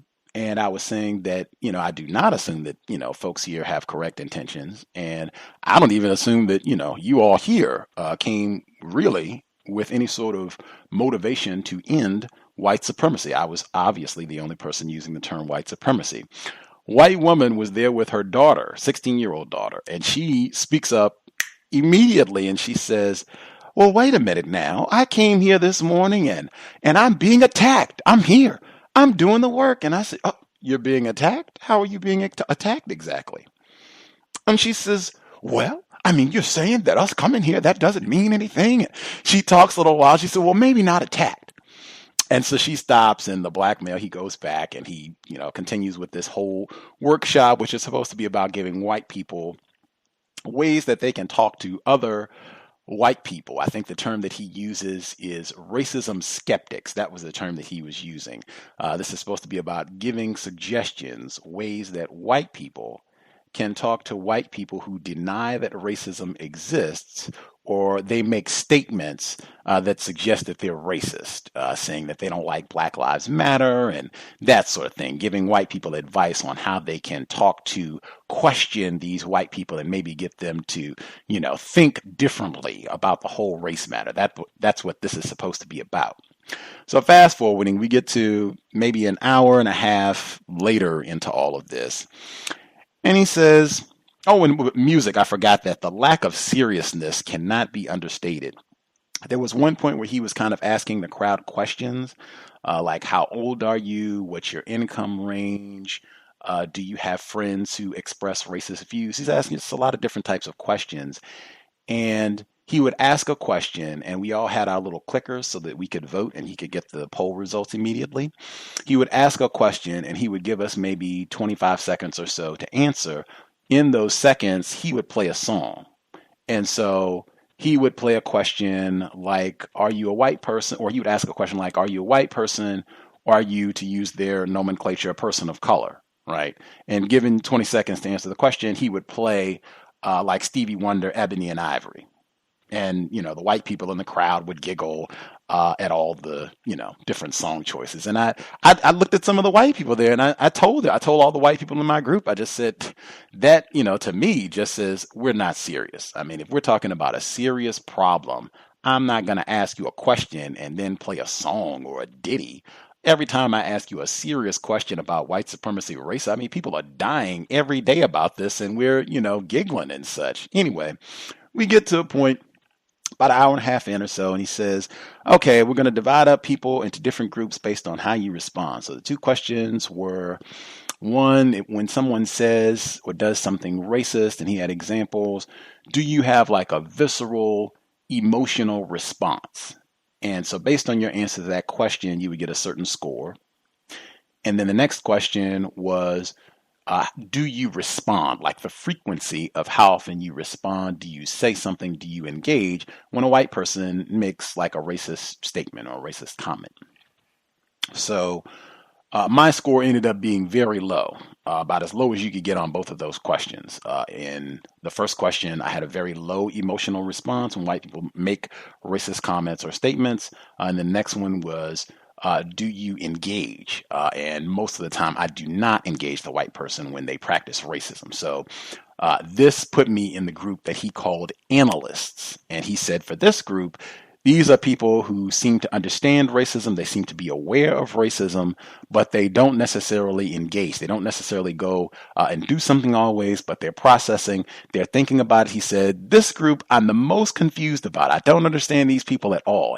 And the other groups, it was like the scouts, the people who just kind of assess the situation and try to figure out what to do. He had another group that was the warriors, the people that always go and confront. He had, I think it was 4 or 5 different groups of people, but the analysts, the group that I ended up being in, that he said was the smallest group. In fact, it was so small that he almost combined that group with another group because that was also a small group as well. Anyway, depends on how you view it. In my view, one of the wild things that happened, significant, no coincidence things that happened because he made us move. He made us get up from where we originally voluntarily sat to go sit with our group, right? So when he did this, I went from sitting in the front of the room with my all-white table at the frontmost part of the church to being at the back of the room, the absolute back of the room, with possibly the only other non-white person in attendance who coincidentally happened to be a C.O.W.S listener. I thought that was absolutely amazing, perhaps even beautiful how that worked out, that was how I ended up sitting with the C.O.W.S listener. We were the only 2 members of that group, which I also thought was hugely significant as well. The analyst group only comprised of C.O.W.S listeners. So he goes around and asks people questions about what they came up with and all this other commentary. why it goes on. I spoke, the COWS listener who was present spoke. At the end, I was able to get in my commentary that I did not think white people could be talked out of practicing white supremacy racism, that they are dedicated to terrorizing non-white people globally, and that if white people are not going to change their mind on this, then we need to have a more accurate, logical, honest conversation on this subject matter. And I told them I didn't think that we had that this morning. Again, all of this got recorded. The white woman who said that I attacked her when I was giving my views, her 16-year-old daughter stopped me as we were getting up from the table to go relocate to our group, as I was going to the back of the room that I didn't know at the time. 16-year-old daughter stops me and she says, "So if you think all of this is nonsense, what should we be doing?" And I said, tell the truth. That's what white people can do. If you all say, hey, what can we do? Be honest. If the truth is white people are committed to practicing racism and we're not going to stop, just say that. Then we can have a more accurate, honest conversation in going about the solution, with the understanding that we're going to have to force white people to stop practicing racism. She says, okay. And she said, well, what would we need to do to force white people to stop practicing racism? And I say, well, that would be a totally different conversation than what we're talking about today. Yes. And she says, yes. I said, oh, okay. I said, from today, the whole basis is that white people can be talked out of practicing racism. I haven't seen any evidence that that's true. Have you seen any evidence today, or have you heard any evidence that white people can be talked out of practicing racism? And she thought about it for a second, and then she put her head down and she said, no. Let's start right there. Just start with the truth. And her white mother was seated like behind her, and she was looking at this whole exchange. In my view, she gave me the nastiest scowl, as though she had heard this exchange and was not pleased. Maybe she didn't. She can give her own interpretation, but that was my view. It looked like she gave me a scowl. The mom came up and talked to me at the end of all this as well, because I stated publicly, even though I didn't name her, I stated that a white person had said something racist at the meeting earlier today, and I was talking about her, although I didn't name her. She came over to me and said, I thought that you were talking about me, and yeah, I shouldn't have said that I was attacked. She did the whole sexism thing. She said, well, it just comes from a place of me being a woman, and you don't know how many times I've been on my job, and men have just talked over me, and I have had to speak up to have my voice heard. And I thought she was going to bust out a Me Too hashtag. I mean, wow. At the end of the day, after she said all of that, I just came back to, oh yeah, ma'am, do you think that you could have said, I'm being attacked by a black person talking about racism? Do you think that that could have come out of a place of racism? And she said, oh yeah. And she put her head down like she was going to cry for a second. Man, I think all of that, even what she said afterward, I think all of that got recorded. I haven't had time because it's been a busy full day, but I think that all got recorded, so I'll be able to share. I can upload it to the podcast, and I can upload it to SoundCloud as well. But wowee, it was quite a Saturday morning. There were times where I still thought, man, I could have been working on my abs at yoga this morning, but might have been constructive, at least to get to hang out with other COWS listener for a little while, exchange views on racism, and ask whites questions. I think that's always worth sharpening, practicing. With that, we'll get to listeners. The number again, 641-715-3640. The code 564-943 #. Press star 61 if you would like to participate. If you could take about 5 minutes to share your commentary, I'm sure folks have forgotten, might be out of practice. About 5 minutes or so, make sure everyone gets an opportunity to speak. If you could speak one time and then allow everyone else to get at least one turn speaking, that way everyone gets an opportunity to share. I'm sure we'll have ample time if you have other remarks or questions that you would like to ask. For this broadcast, I am sure folks are out of practice. Reminder, if we could not use metaphors, I would be super grateful. It's been my experience that one of the ways racists practice deception, the skillful use of metaphors. They will compare two entities and speak as though they are equivalent. And frequently, it is not the case at all. That's one of the ways that they confound and confuse non-white people. Victims of white supremacy, we've been exposed to this behavior for a number of years. It has strongly influenced our thought, speech, action, and many of us, Gus T Renegade included, we are still learning, still thinking. We have not come to conclusions on certain matters, which is totally fine. But sometimes, since we do not have the logic, we haven't come to a conclusion, we will substitute a metaphor for logic. That is not acceptable. Frequently, that just adds to the confusion and the lack of clarity. If you need more time to think, it is no problem saying, I will have to think about this a little more, and then I can share my thoughts. No problem. That is outstanding. I have to do that myself often, but no metaphors. If we could be direct, explicit about what it is we would like to say, that would be most appreciated. If you know you're in a noisy environment, if you could watch the noise, that would be great as well. Use your mute button. Just helps to preserve the quality of the broadcast, and people don't have to fight over a lot of excess noise. If you know you got the TV on in the background, you're around other folks who are, chatting, being noisy, much obliged. First few folks who dialed in with a hand up, if you have commentary you would like to share, line should be open. Proceed.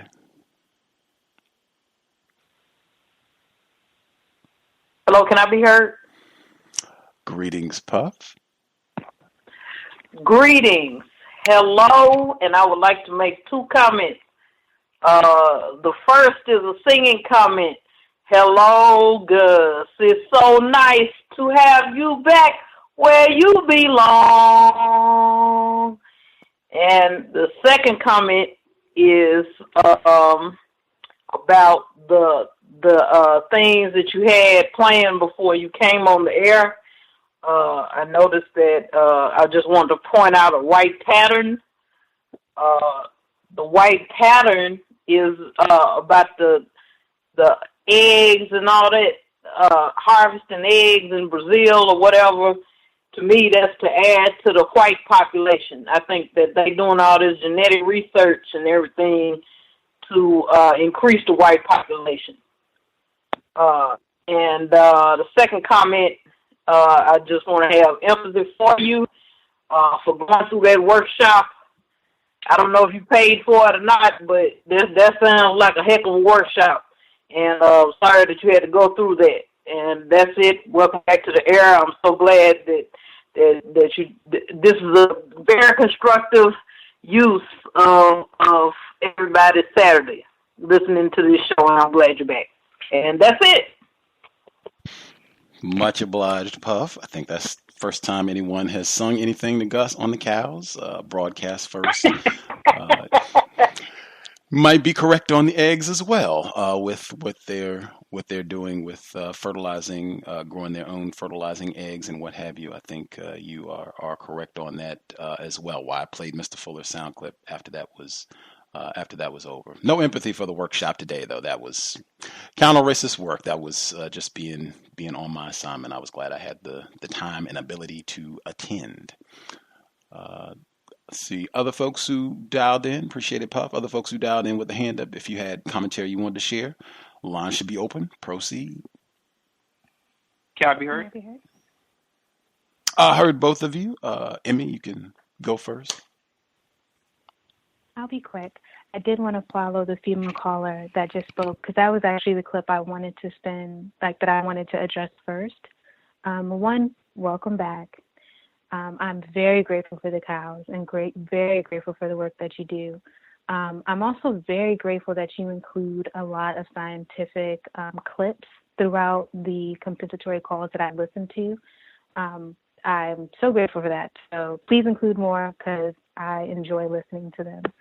I'm learning a lot. Let me put it like that. That's more correct. I'm learning a lot listening to them.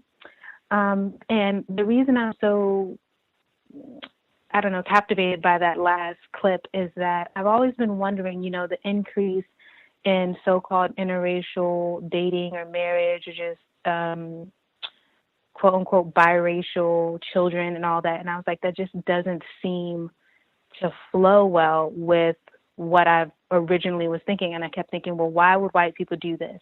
And I know one is to have the white women and the white men confuse more non-white people. I've considered that. I said, okay, that works. And then the second one is that they create a buffer population of confused non-white children. Okay, I totally get that. And I was like, but over time, and even if those non-white children then go to mate with other white children, they still included the original non-white gene in their genetics, so that they would still be there. So how could, what's going on? But then all of that could possibly be true. And then if they've already accepted that they cannot reproduce well on their own with two white people getting together because of their recessive genetic state, then they would have to incorporate some of our genes in order to get some of that mixing. Because there's such a small population, they're pretty much just inbred over and over and over again, which creates a lot of deformities and a lot of diseases, and also infertility. And so, that's just a thing, like the mule. So anyway, if they're able to isolate the egg and make the egg become a baby outside of necessarily being inside of a woman, which I think that woman might have been practicing racism. I don't know if she's white or not, but I think the answer to the question is yes. That is a very large step towards maybe not necessarily cloning, but producing children outside of the womb.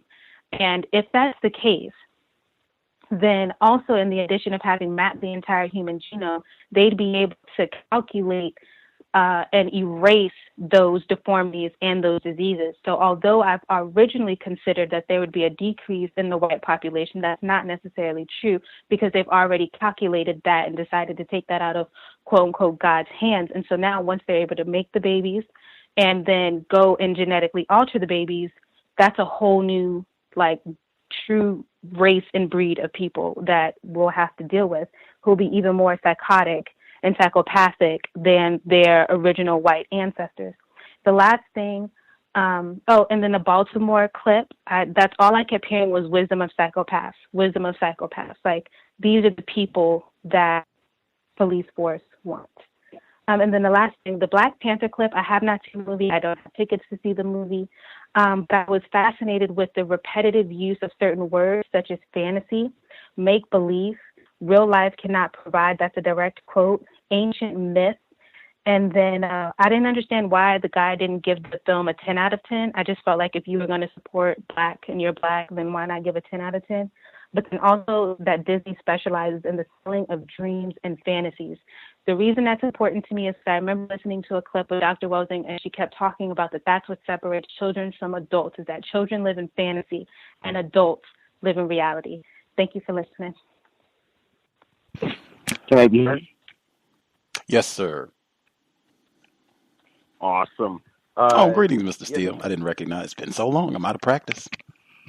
Yeah. I guess if we're going to continue with the theme of seeing your return, welcome back, and that's all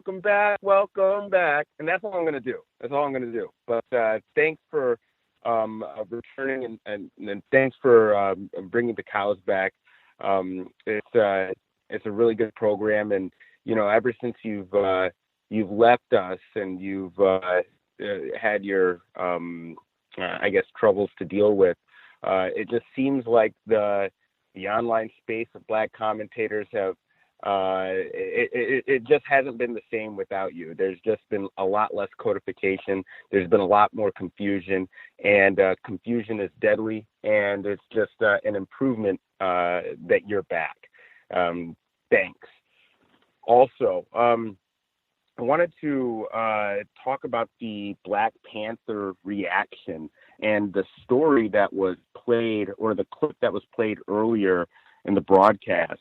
The guy mentioned that this comic or cartoon or whatever you want to call it, this story, Black Panther, this media property, made him go back to a time he initially wanted to say 12, and then he revised his answer to say something like 6 or 7.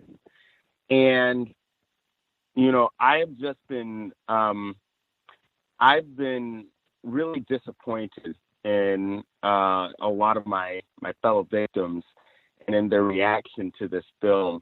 I feel like the white supremacists have essentially infantilized us to the point where we are so starved of attention and I guess recognition from them that we are willing to act like children and revert to a childlike state whenever they satiate our need for this recognition. And it's just been really, really disappointing to observe the focus and the attention that's been given to what is a media property that was created by suspected white supremacists and that is being promoted by suspected white supremacists. It's really disappointing. One clip that really disturbed me associated with this Black Panther situation is the clip of the entire school of children singing and dancing and in reaction to being given free tickets to attend the film. And I mean, if you do a little more research, you'll find that the school is the same. It's the same school with the principal, the suspected white supremacist principal. I think his name is Joe Clark, and he's responsible for having all the showcasing black children singing and dancing instead of studying extra hard. So he, kind of created those clips that we saw in the past couple of years of black children singing and dancing. And I don't know, it's completely exploitative. It just is another viral video that this guy has created with his students being used as props. And I feel that, and I think, that, black people, victims of white supremacy, we're being misled by this media property in ways that we can't even quantify or understand right now. And another word that I hear being used associated with this film is the word justice. A lot of victims of racism are saying that this film is doing justice, or the another phrase I'm hearing is this film is doing right by us.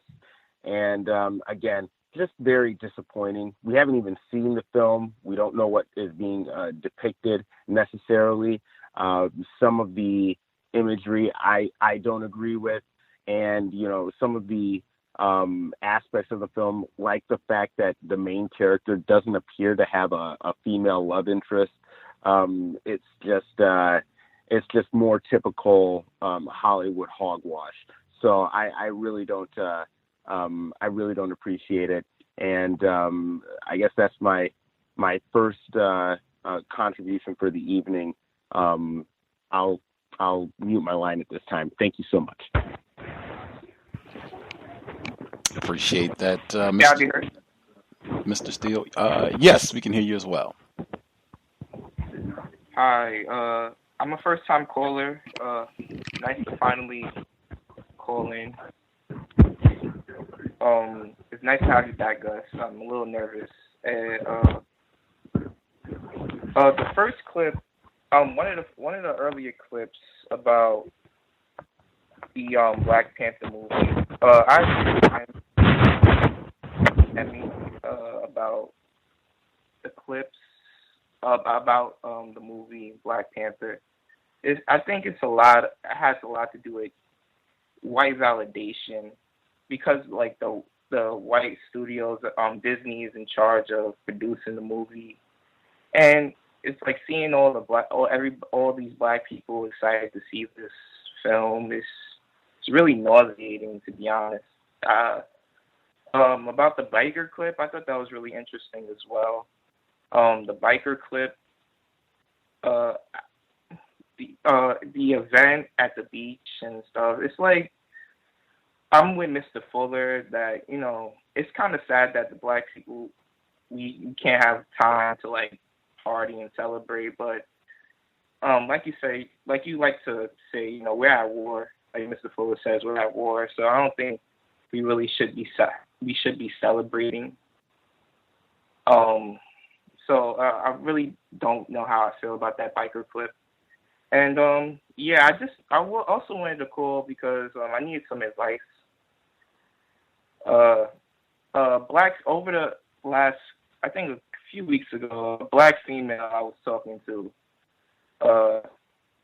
basically dumped me, and you know, it kind of hurt a little bit because basically she dumped me over my views on racism, white supremacy, and how I like to bring up, you know, the press theory, Dr. Frances Cresswell and her teaching, and Nearly Fuller Jr. And you know, it kind of hurt.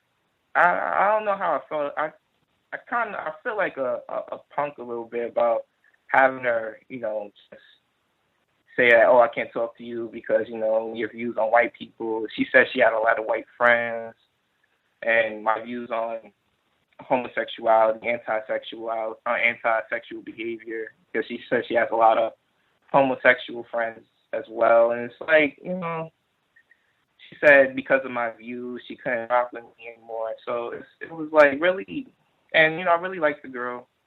But again, you know, I'm young, I'm 21, so there's definitely going to be other girls, but it was like that was the first time a girl ever, you know, dumped me over my views on racism, white supremacy. So, you know, if anybody has any advice, it will really be appreciated. Thank you. First time caller. I'm glad you were able to dial in. I guess with the... Have you heard that? Yes, sir. Give me 1 second, Thomas in New York. I guess with the piece that you were seeking input from listeners, other folks can share their thoughts as we proceed. I think I've heard that from a number of listeners over the years in terms of whoever their partner is, male or female, not agreeing with their views on racism, and that even causing conflict in the relationship, perhaps even dissolving the relationship, the lack of agreement on racism, white supremacy. I would say I don't think you should feel like a punk. That was the way you phrased it. I don't think you should feel like a punk if she said, "Hey, I don't think this is going to work between us because of your views on racism. I have a lot of white friends and I have a lot of homosexual friends, and you know your wacky views and your pals, Dr. Welsing and these folks. I don't agree with them, so we're going to have to part ways." Certainly, it's logical to feel bad about it. You said you liked her, and you know that's logical. That's human, but with regards to racism, white supremacy, that is very common. That's why we have this program, the Compensatory Call-In. That's what we are compensating for. Many, many victims, black people, non-white people, many, many non-white people who are victims of white supremacy have been confused and have a similar perspective that a black person, particularly if it's a black person who is using counter-racist logic and analyzing this problem, using the most accurate terms in talking about this problem, many non-white people reject that. They don't want to hear that. And, you know, you're going to have to get out of here. I'm not with that at all. That's very common. And sometimes that's just good to know up front. That way, before things get too far along, you kind of know what that person's perspective on racism, white supremacy is. And if they're going to be acceptable with your views before things get, you know, too far ahead. If anything, I guess you could take it as a learning lesson in that perspective to maybe make that a topic that you get to a little bit earlier to see in terms of compatibility, what are the if you're talking to a young lady, what are her views on racism, white supremacy? Is she going to be acceptable with mine before we get too tied up and then, you know, this just becomes something else that's disappointing for someone? That'd be my thoughts. Other folks, feel free to share if you have any thoughts or suggestions for our first time caller. Thomas in New York, thank you so much for your patience. Proceed, sir. Absolutely, Gus. Thank you. I'm not going to sing to you. But I'm tough, man. I'm going to call Puff and see if I can get her a deal. You know, can still stick to comedy, though. Just so good. But what the young man is saying, man, yeah, that's, in my opinion, off the bat, those are questions you should be asking. To me, those are deal breakers. For me, you know, I would be like, okay, you know, don't think that we're compatible, because my views are I'm not compromising on it. And obviously, she wasn't compromising on her. So I think that this could have been a blessing for you, because trust me, this is from experience. You don't want to be in a relationship with someone who's confused, because that's what I deal with, and trying to explain things and just waiting for stuff to happen so they can see it for themselves. It's just, it's just not a pleasant experience. If I ever get in another relationship, it will be with someone who's less confused. The Myrtle Beach clip, let's not forget that a huge section of Myrtle Beach was owned by a solid, secure family. The Chester marks and racism, white supremacy is what got them out of that land. But, and this might be uncodified, but the whole premise is stupid to me. If these people are treating you this way and they don't want you in their town and you're spending your money there, don't go there. Then I heard the lady say, Daytona is totally opposite. Well, I will guarantee you if that Black Week was held in Daytona a few years, Myrtle Beach will be promoting these black people to come 300,000 people deep to spend their money in their city. We're to the point where we're still taking this abuse and trying to integrate back into this thing. And it's just to me terrible that they're sitting there trying to sue people because they want to mistreat them, and you're going to sue them to make them treat you better. It's unbelievable. The Black Panther, I think that the Afrofuturism is needed. We need to see ourselves in the future. I think that it's more important that we win in the past in movies. They'll never put that. But the problem I have with it is if we look at Africa, all of this technology we have all around the world comes from the raw minerals from there, but they have nothing. And now you're going to make this fictitious place up where they're all advanced in the future, in the place with the technology, where all the technology comes from, but they have none of it. It's just white supremacy being practiced in the whole thing. What Ken Steele explained was what I call white validation disease. Blacks looking for white validation is the key to the confusion, because whites feed off of that response they get. It's like a drug for them. They get high off of it, and we get high off of getting it. And it's like we need to break that cycle. The human eggs clip, they got a new Netflix series called Altered Carbon. It sounds exactly like this isn't fake. They did it at the Vegas electronic show, but it was set up like it's real. So everyone's thinking, you could go and have a human, just the perfect human that you picked out, with muscle tone and whatever you want, going in a bag, and then you could take all your memories and thoughts and everything and put it into that other thing and live your life through that other thing. It sounded like that's where they're going, because China also just cloned a monkey perfectly. So, in my opinion, you have whites trying to clone humans, and China cloning a monkey. And if you put those things together, that's where you get white from. So I think that they're trying to find themselves. And the last thing I wanted to say is the King family, the most terrorized black family in the history of the country. Proved the government killed their father, her husband. Proved the government, the United States government, killed them. This was the most hated man ever to walk the face of the earth. Okay, no one even compares to this. This is the most surveilled man ever to walk the face of the earth. And then you put him on a Chrysler commercial. Chrysler was a racist. Funded eugenics, big time racist, a crook, a thief. He got rich because he stole the patents to the C.R. Patterson and Sons company. That's the black-owned car company that was competing with Ford and General Motors at the time. He stole their patents and then went to General Motors and got a job as the head of Buick. That's how he got rich. He was a railroad worker and a con man before that. And for them to put him in a Dodge commercial, a company that he started with the Dodge brothers, straight racist and eugenics funders. It's just to me terrible, and I'll mute my line. Thank you. Appreciate that, Thomas in New York, and definitely appreciate reminding us of Assata Shakur's family in the Carolinas, that they had beachfront property that was stolen from them. I'm using the term stolen deliberately. But definitely appreciate that reminder. And I thought the same thing with regards to the Black Bikers Weekend, the beach phenomenon down in Myrtle Beach, South Carolina.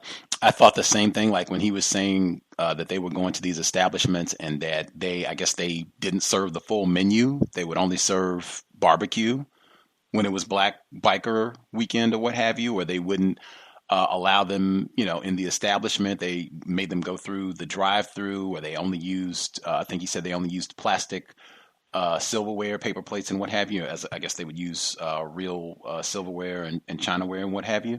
If the whites were going to be present, like, I am not picketing, I'm not protesting. Like, oh, thank you for the reminder. I'm supposed to be practicing Black self-respect and not eating here to begin with. I don't want an ice cube. I don't want a napkin, a toothpick, nothing. Like, that's not. Yeah, I was thinking the exact same thing during the clip. Black self-respect. Victims of white supremacy, they can make their own decision, but Black self-respect, in my view, should dictate which actions we take, how we respond to racist man, racist woman, racist child. The number again, 641-715-3640. The code 564-943#. Press *61 if you have commentary. Other folks that we've not heard from at all, if you have a hand up, line should be open. Proceed. May I be heard? Greetings, Red in Nevada. Hello. Thank you for taking my call, and I won't harp on it too much, but definitely I appreciate you having the show. I guess I'm going to try to share as quick as possible. In December, I had went on vacation with my family, and I wanted to share just a few things from then. So we went to a few states, and we went to New Orleans, and I observed. I guess it was supposed to be a racist joke, but an action was included in it. I was getting my family and we were getting on a boat, and right before you got on the boat, you had to have your room key checked with one of the employees at the entrance. Well, there was I would say he was a teenage, maybe mid-teenage, maybe like 15 or something like that. It was a teenage Black male, and he was in front of us. His family must have walked already onto the boat, but for the most part, it was just him. And so he goes up to the boat employee. It's this older white suspected racist, and I'll say why. The story will explain the reason why I called her a suspected racist. But he goes up to her. She checks his room key, and she said, and his room key is actually on a lanyard around his neck. And she says, "Oh, well, if you're a good boy, you would wear your lanyard like this in the regular way, where it's basically his room key is going to be basically sitting on his chest." He says, but then she said, "Well, if you're bad, what the pirates would do in the old days, they would do this." And what she does is she takes the room key and the lanyard, and she strings it up like behind his neck, so up behind his head, kind of like simulating like a hanging. And he just kind of it only lasted for a couple of seconds, so he just stands there. After she's done, she kind of has a couple of, she kind of giggles a little bit, and then he proceeds, go on to the boat. Now, and of course, she hadn't said anything to me. She didn't care who else saw it. It was me and my younger sister. We saw it, and we kind of, looked at each other like, this is, it is what it is. So that was one thing. I don't know, like I said, if it really qualifies as a racist joke or not.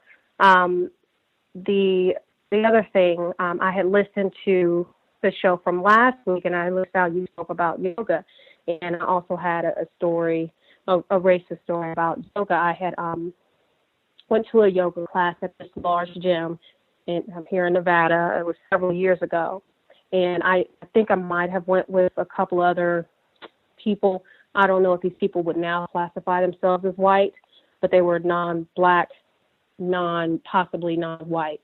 But we go into the class. I'm kind of like sitting up close to the front. The instructor is an older white woman. I won't say she's older because you really can't tell with them, but she's a white woman. And we get into the first position. And I didn't know how. I guess you have to have, or at least to me, you have to have some type of flexibility to be able to do some of these positions that she wanted you to do. And I couldn't quite do it. And so I assume, like with any other classes that I've been in at the same gym, you kind of just go at your own pace, or you kind of, do what you can. But I guess that's not how she wanted it to go. She kept basically, singling me out, like, no, do this position, very stern, very like condescending. And it took me, I left the class and because I was so embarrassed, and it took me years to even think about doing any yoga. And the only reason why I even started to even think about doing yoga again is I had went on YouTube and I looked up yoga videos where there were Black females in it. And so that kind of motivated me to do yoga. And I feel like I had some other stories. Oh, me and my family, we went to the Civil Rights Museum in Tennessee around the same time in December. And I felt like, in my own opinion, that museum was not made or put together for Black people or non-white people. When you first walk in, there was like this huge sculpture, and it had these figure in it. I think it was in gray granite, or it was like a real dark stone, grayish black stone, and it was like they had like these figures kind of slowly ascending to the top of this huge stone. I think it might have been like 10 feet high, something like that. I looked up the stone, and apparently other white people who helped to renovate the museum, they gave this white sculptor who's never done any other Black sculptures, because I looked at his website and I don't have his name right in my head right now, but they gave him like $400,000 to do this sculpture. And get into the museum. They have like pictures of the Lincoln Monument. They have this other room where a white photographer, he has his pictures up of him that he took during the March on Washington. And then as you go through it, they also show like this video that was made by the Ford Foundation. And it kind of goes through Black people's history in the United States. And of course, they spoke about the 13th Amendment, but also they did not speak about the exception clause. There were a few things like that. A couple of good call outs. They did have, actual, like the bus that Rosa Parks was actually on. One of the jail cells that Martin Luther King was on. They had a copy of Gil Scott-Heron's album, one of his albums, a copy of Negroes with Guns. So there were a few nice things to point out. And I guess I'll leave it there. Thank you for allowing me to share. Right on, Red, in Nevada. And I'm so glad you got to travel with your family. I'm a big fan of traveling, and the racism, white supremacy is going to be there even if you stay in the same spot. I definitely think that you all experienced a white supremacist joke incident of white terrorism for sure, with the lynching simulation. But traveling with family is still great. And definite thanks for your yoga incident. That is, speaking of terrorism, anyone, if you're familiar with yoga, like that's not what it's supposed to be at all. Like it's just to do what you're interested in doing. Not you're supposed to be here and get over there right now. I mean, that is absurd system of racism, white supremacy. And again, you are supposed to be going to do something that is calming, soothing, and you just get traumatized again. Like that happens to Black people all over the world in a variety of different. Anyway, for another day, I have to do a whole nother program on white supremacy and yoga. That even came up at the seminar this morning. Other folks who dialed in with a hand up, if we've not heard from you at all, if you have commentary, proceed. Can it be heard? Greetings, retired firefighter. Greetings, everyone. I'm going to try to go as fast as I can so I won't forget what I would like to say. Starting off today, there was a event called the Trayvon Martin Foundation, where the mother and father have some sort of, I think they may have been a walk. I don't know. I didn't go out there. But apparently it was quite crowded. The reason why I say it is because I stayed within about a mile or less than a mile in this location. And before you could even get close to it, there's cones in the street, police directing traffic. There's this non-white victim of racism and white supremacy by the name of Mr. Jay-Z. He attended. So I think that's probably why it made it such a crowded event, not knowing exactly what the foundation is about and what they're doing. But hopefully they were doing something constructive to end the system of racist white supremacy, which had a lot to do with the murder of their child. Black Panther. When I hear that, to me it reminds me of the perhaps hundreds of young, at that time in their lives, young non-white black people who were attempting to come up with answers to the system of racism and white supremacy, and along that path they were mistreated in all significant ways, including murder. Some of them are still in greater confinement, and I just can't associate that name with quote-unquote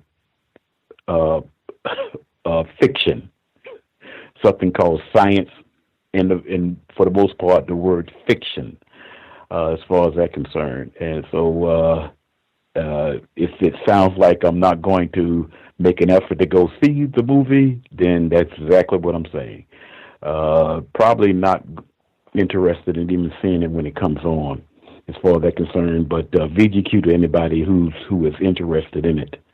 To the quote-unquote young person that stated about his issue involving the, I believe, the ninth area of activity, sex, specifically interaction with other non-white people, in this case, non-white females. I would say, being that you have had that experience, I think a constructive way to learn from it is to, prior to you getting emotionally involved with another person, that you and that person agree to ask questions. And I would place a large capacity of questions to be mentioned to one another, and kind of like just take it slow. Let the person get to know you, and get to know the person. They have to be intrinsic, logically speaking. As long as there's a global system of racist white supremacy, relations between non-white people are not going to be very good. So, as Mr. Fuller says, what you have to do is to agree upon that is not going to be good, and therefore you would have some sort of workable environment between you and that other person or persons. Yes, I did see the commercial about where Dr. King's voice was used to sell cars. There's also, and I wonder if anybody saw this, somewhere during that time when that game was being played. Remember the scene in Malcolm X where Denzel Washington held up his hand. It was a true incident where he basically guided the FOI on a situation where a fellow member was being mistreated at a police station. That scene where he held up his hand, and then the hand pointed. This primarily after, I think that comes from Mr. Lee in the movie, but nevertheless, it was a commercial where there was a non-white male in it. I can't recall on what exactly we were saying, but the music that was in the movie was the same music as this person was doing some kind of speech. And then at the end of the commercial, which was very brief, the commercial was, it was just a website that came up that had something to do with non-white black people. And I wonder if anybody else, I'm being very vague about it. So nobody's probably going to say that they observed this same commercial, but I'm hoping they may have. I noticed that also. Anything else? That's all I have to think of right now. Thank you. I did not see that commercial. I have to ask if anybody or if any other folks, the Malcolm X or the commercial, I guess, that were using the music from the Malcolm X film and advertising a website or what have you, feel free to share. But I didn't see that one. Other folks, if we have anybody else with us who we have not heard from at all, if you have a hand up, if you have commentary, feel free. Yes, ma'am, proceed. Can I be heard? Let's get the female caller first. Hello, I'm actually also a new listener and a first-time caller. And so I pretty much have observed many of the same things that the previous callers have. But one thing I wanted to say was I appreciate the program just because of the logical responses to racism, and specifically when you were talking about attending the workshop. I think it takes a lot of discipline to actually correct people when they think they're not being racist. To say, no, I don't think we should be coming with a attitude of just trusting people simply because they show up. And a lot of the responses you'll get from well-meaning, so-called well-meaning white people is usually a racist response, which reveals a lot about the individuals that are sitting there who believe themselves not to be racist. But I have to say that even listening to the clips at the beginning, I have usually a visceral response of embarrassment, and maybe some of the other callers can help me with that, because I just feel embarrassed that we're still responding to racism in the same manner, particularly with the situation, I believe it's in Washington, with the young man who was beaten for spending the night with a white woman. Towards the end of the clip, they were singing Amazing Grace, and the mother or someone said, I forgive them. And I had not heard that part. I had heard parts of the interview where the mother was speaking, but I hadn't heard her specifically say immediately, I forgive them. And I've listened to a couple of the programs, and I've heard you all talk about that response where black people are always immediately forgiving white people for acts of terrorism. So that's very disturbing. And I'm not sure how we can even come out of that, because we've learned to be so tolerant of some of the most gross violations of our humanity. And a lot of people have commented on Black Panther, and that'll probably be the last thing I comment on, just because I had no feelings about the movie. It looked really cool in the initial trailer that I had seen. But then there's all of this hoopla that goes well beyond just the film. And I've said this to friends of mine that I really started to get suspicious when they were almost making it into a revolutionary act. I think that is such a complete stretching. And after kind of looking at racism in depth a little bit more, I'm like, well, I think we latch on to it because we're also looking for acceptable ways to counter racism without, doing some of the things you mentioned, which is changing our focus and actually having to force people. So we're willing to do the most passive things, I think, which is why I think Black people are falling into this kind of obsession with seeing this movie as more than what it is, than just a fantasy, just entertainment. So if anyone has anything to elaborate on some of that, I'd be really appreciative. Thanks so much. I'll mute my line. Awesome. 2 first-time callers. So glad you were able to dial in. Don't be nervous. I think the previous first-time caller said he was nervous. Don't be nervous. We are all still learning and trying to solve this problem. But thank you, ma'am, for dialing in. Great observations on Black Panther. Appreciated everybody's commentary. I think Emmy as well, when she was saying the significance of the use of the term fantasy and make-believe when talking about this film, and remembering the words of Dr. Welsing, who always talked about the importance of us facing reality even when we are resistant to doing so. Extremely important. And in fact, that commentary, it reminded me there is footage where the white people who were involved in the making of Coming to America, I think they came out some years ago with like Eddie Murphy and Arsenio Hall, other folks are in it. But in that movie, or not, no, Coming to America, sorry, Coming to America. Oh, I did get it right. Eddie Murphy, Arsenio Hall, yes. They were talking about Coming to America, and they were where Eddie Murphy plays an African prince from Zamunda. And the white people, they were talking, they said that they were trying to think of this mythical, almost the way that they were talking about Black Panther, they were trying to think of this mythical place in Africa where Black people ruled, and they had all this, well, like, they were serious, like it wasn't funny at all. But I mean, that's what they were saying, like, yeah, we're going to have to make up this place. We'll just make up some place on the continent and put them there. And that's what we'll say, that Eddie Murphy is going to be the prince and he's coming to America to get his bride. But it reminded me of the way that whites were talking about Coming to America, the way that they were talking about Black Panther. I could be in error. I also am not. And as I said at the very beginning, this movie reminds me a lot of the way that I felt this time last year when Get Out was coming out. The black male caller who spoke up simultaneously, thank you for your patience, sir. Did you have commentary? Yes. Greetings, Gus. I'm glad to hear you are back, and greetings to hear all of the callers.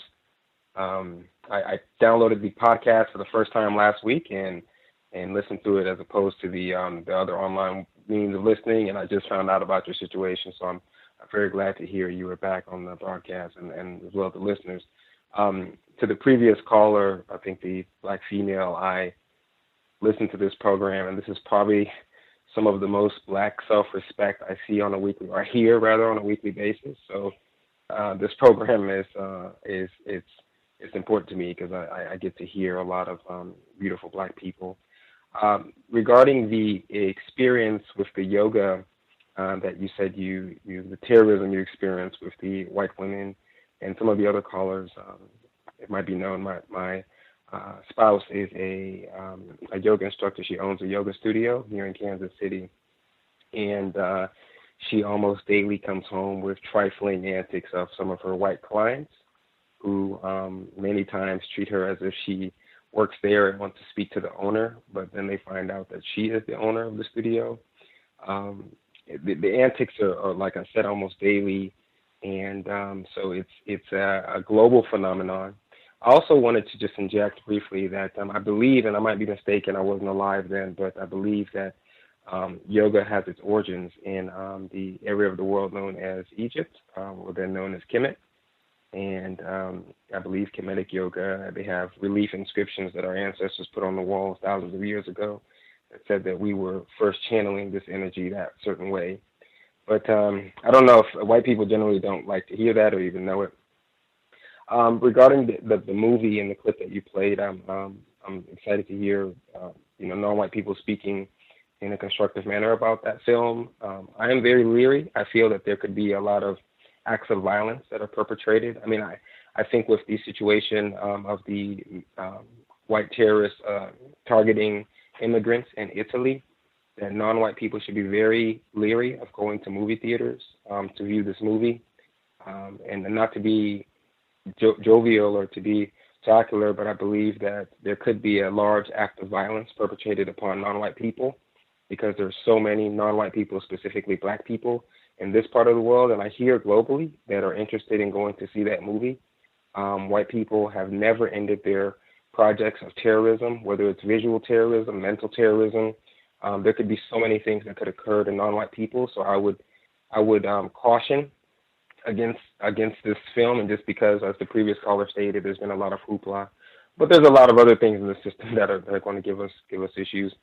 I also thought too. I've been listening to earlier today, I was listening to Dr. Cambon on the cows, the third interview, and he said something which I think that might give us some positive energy or some thoughts regarding the problem and solution. That of a few, he quoted someone, I believe, anthropologist, Mead, it might be, but he quoted someone saying that just a few individuals would come up with the solution to the problem of white terrorism.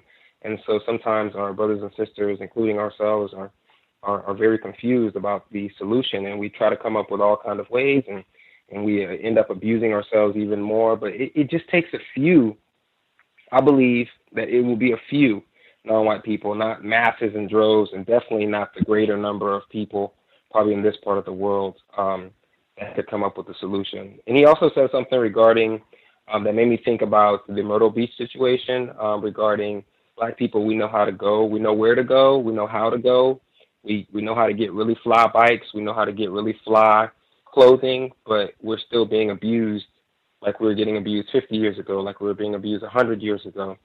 And white people are fully dedicated, to me, it's just fully dedicated to practicing racism the way they like it until we, as brought up earlier, force them to stop. So I do appreciate that. Oh, and my final comment will be regarding the young black male who said he had a challenge with a non-white female who did not want to speak with him or did not want to just show any romantic interest or in speaking further with him.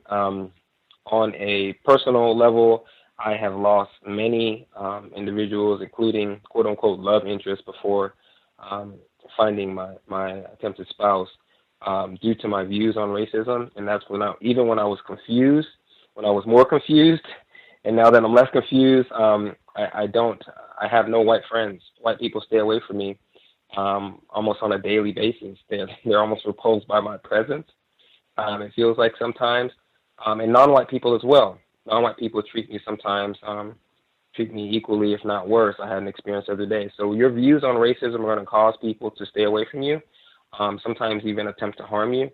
And if you want to practice counter-racism, you will have to understand that that the majority of the individuals on this planet, black and non-white, will likely be against you because we do live in a system of racism, white supremacy, or so I propose.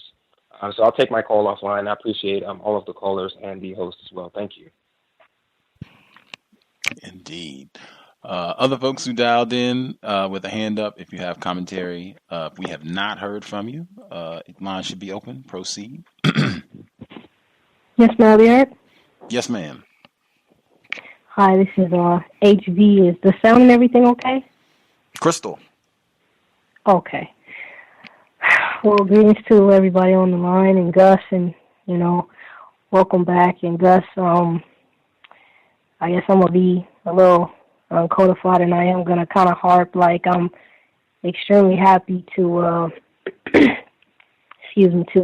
have you back. And it was real hurtful, when we just didn't hear from you at all, to the point of just, tears and just worry and all that, because, at least for me, as many hours as I've listened to this show, I couldn't help but get attached to you, and you're one of the people that I look up to so much because you speak about racism, in my view, with so much boldness and a boldness and a courage and a courage that I don't have as of yet, and that I'm growing more and more in having. But I'm just really grateful that nothing happened to you, because when you speak like that, obviously the terrorists, they don't like it, and so just really scared that one of them had got to you or something like that. And I just really thank God that it didn't. But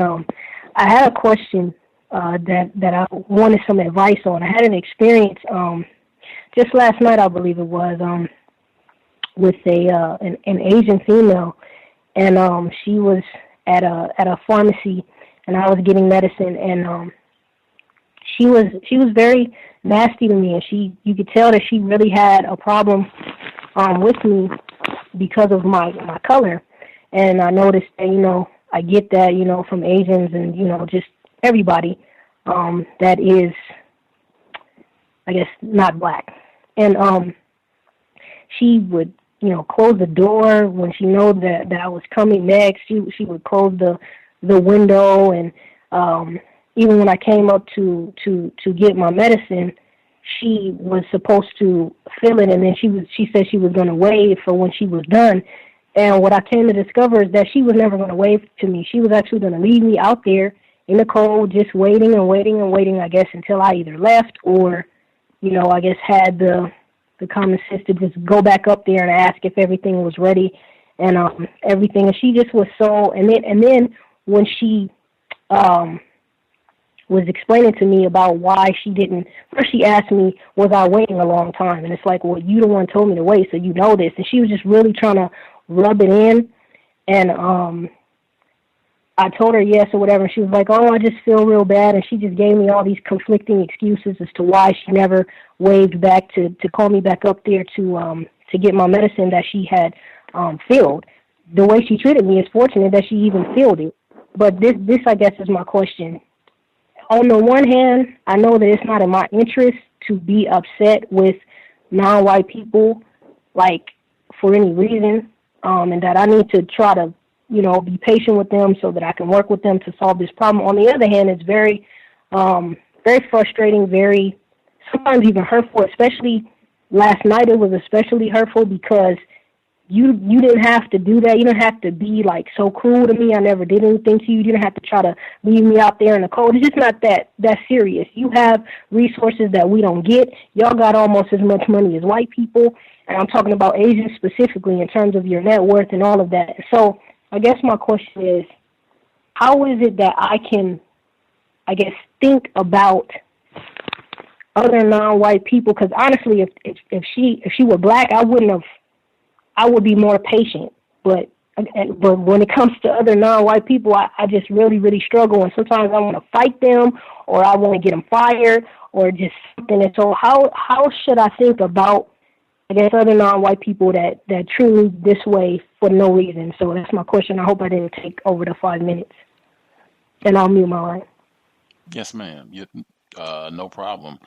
My thoughts, other people can share their views the same way people have responded to the male caller who was asking about the, I guess you call it, quote unquote, dating situation. My view would be the production of justice should be about eliminating any and all mistreatment. With the situation that you talked about when you were going to the pharmacy and this Asian female was being discourteous to you and lied to you about, wait here and then she'll come back. You had to go, track her down to get your medication. I would report her. I know Dr. Cambon, he was referenced. He has said, and I think he has said on the broadcast before, I think repeatedly, in fact, in those type of situations, he advocates contacting the owner of the establishment. If you can contact direct manager, that's fine. But I know he's also said just contacting the owner directly, doing a handwritten letter. That's something that he's advocated, and explaining exactly what transpired, her being discourteous to you, and everything that you felt was less than stellar customer service that you got while trying to get your medication. Then you had to ultimately track her down to get the prescription filled, to write that out. And, is this, how customers are supposed to be treated when they come to the pharmacy, and allow them to proceed from there in dealing with it. But I don't think you should accept, I don't think you or any other black person should accept mistreatment from another non-white person, even if it was a black person. And I can totally understand the logic of you saying, I would be more patient if it was a black person, but I think a number of folks on this broadcast have expressed, hey, mistreatment is mistreatment, and I am not in the business of accepting mistreatment from anybody, because that's a massive problem too, where a lot of black people, anti-blackness, that's one of the major products of this system, where a lot of black people in those positions will mistreat and not give the same quality of service to a white patron who's coming to the pharmacy. So I advocate we should be against any form of mistreatment. Black people are mistreated all the time. We should be trying to stop that every opportunity that we can. I think you should report. Now, you can still do that. You can write that up. You can say, hey, I had to come and get medication. I was already not at my best. And it took me some time to process, but this was a really incorrect, or I received massively incorrect treatment on whatever the date it was, time, and, go write down. Her name should be on the packaging from the prescription, so you can write it out, name, date, all of that good stuff. I would write it up, contact the folks and report it, and, see if you can get something done. That's my view on that. Other folks can share their thoughts as well. May I ask one quick problem? Yes, ma'am. Do I have, as a black person, do I have any leverage against, like, an Asian, especially not a white person, but, an Asian, them seemingly being next in line to white people, of being mistreated by her? Does that make sense, what I'm asking? I don't really understand. Maybe, go ahead. I guess what I mean is, like, do I really have any realistic hope of, as a black person, saying, this Asian person mistreated me? Like if I go and say a white person mistreated me, they're not going to, most of the time, they're not going to do nothing about it. So do I have, much more hope, with an Asian person, being that nobody really cares about how anybody treats black people? Well, that is true. We are in a system of white supremacy, so, we are devalued constantly. That's what the system is supposed to be about, stomping on black people all day long, eternally. That said, I would not make it about saying that this person mistreated me because I'm black. Now, unless she was calling you a nigger or something like that, unless it was that explicit. If she was just discourteous and lied to you and left you out in the cold and that sort of thing, I wouldn't make it that she was racist or that she did this because I'm black or anything about her being Asian. It would just be, this is incorrect customer service. That I came to get a prescription filled and these things happened, and this to me is anomalous. I have not been treated this way before when I come to get a prescription filled. And further, I shouldn't be treated this way. This is not the way this is not what a customer should have to go through to get their medication, unless I've been misinformed or however, you want to write it up. But I would just say it that way. It wouldn't be about, I think this was racist. It was just, this was incorrect for whatever reason it was. And what is the procedure for remedying this? That's the way that I would approach it.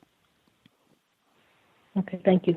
Mm-hmm. And again, other folks, if they, have thoughts, they can feel free to share as well. Anybody that we missed completely? Anybody who has a hand up that we've not heard from at all?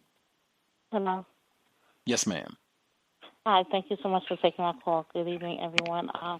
I agree with what you said to the person who just called about their health issue, and I would stress it as a health issue.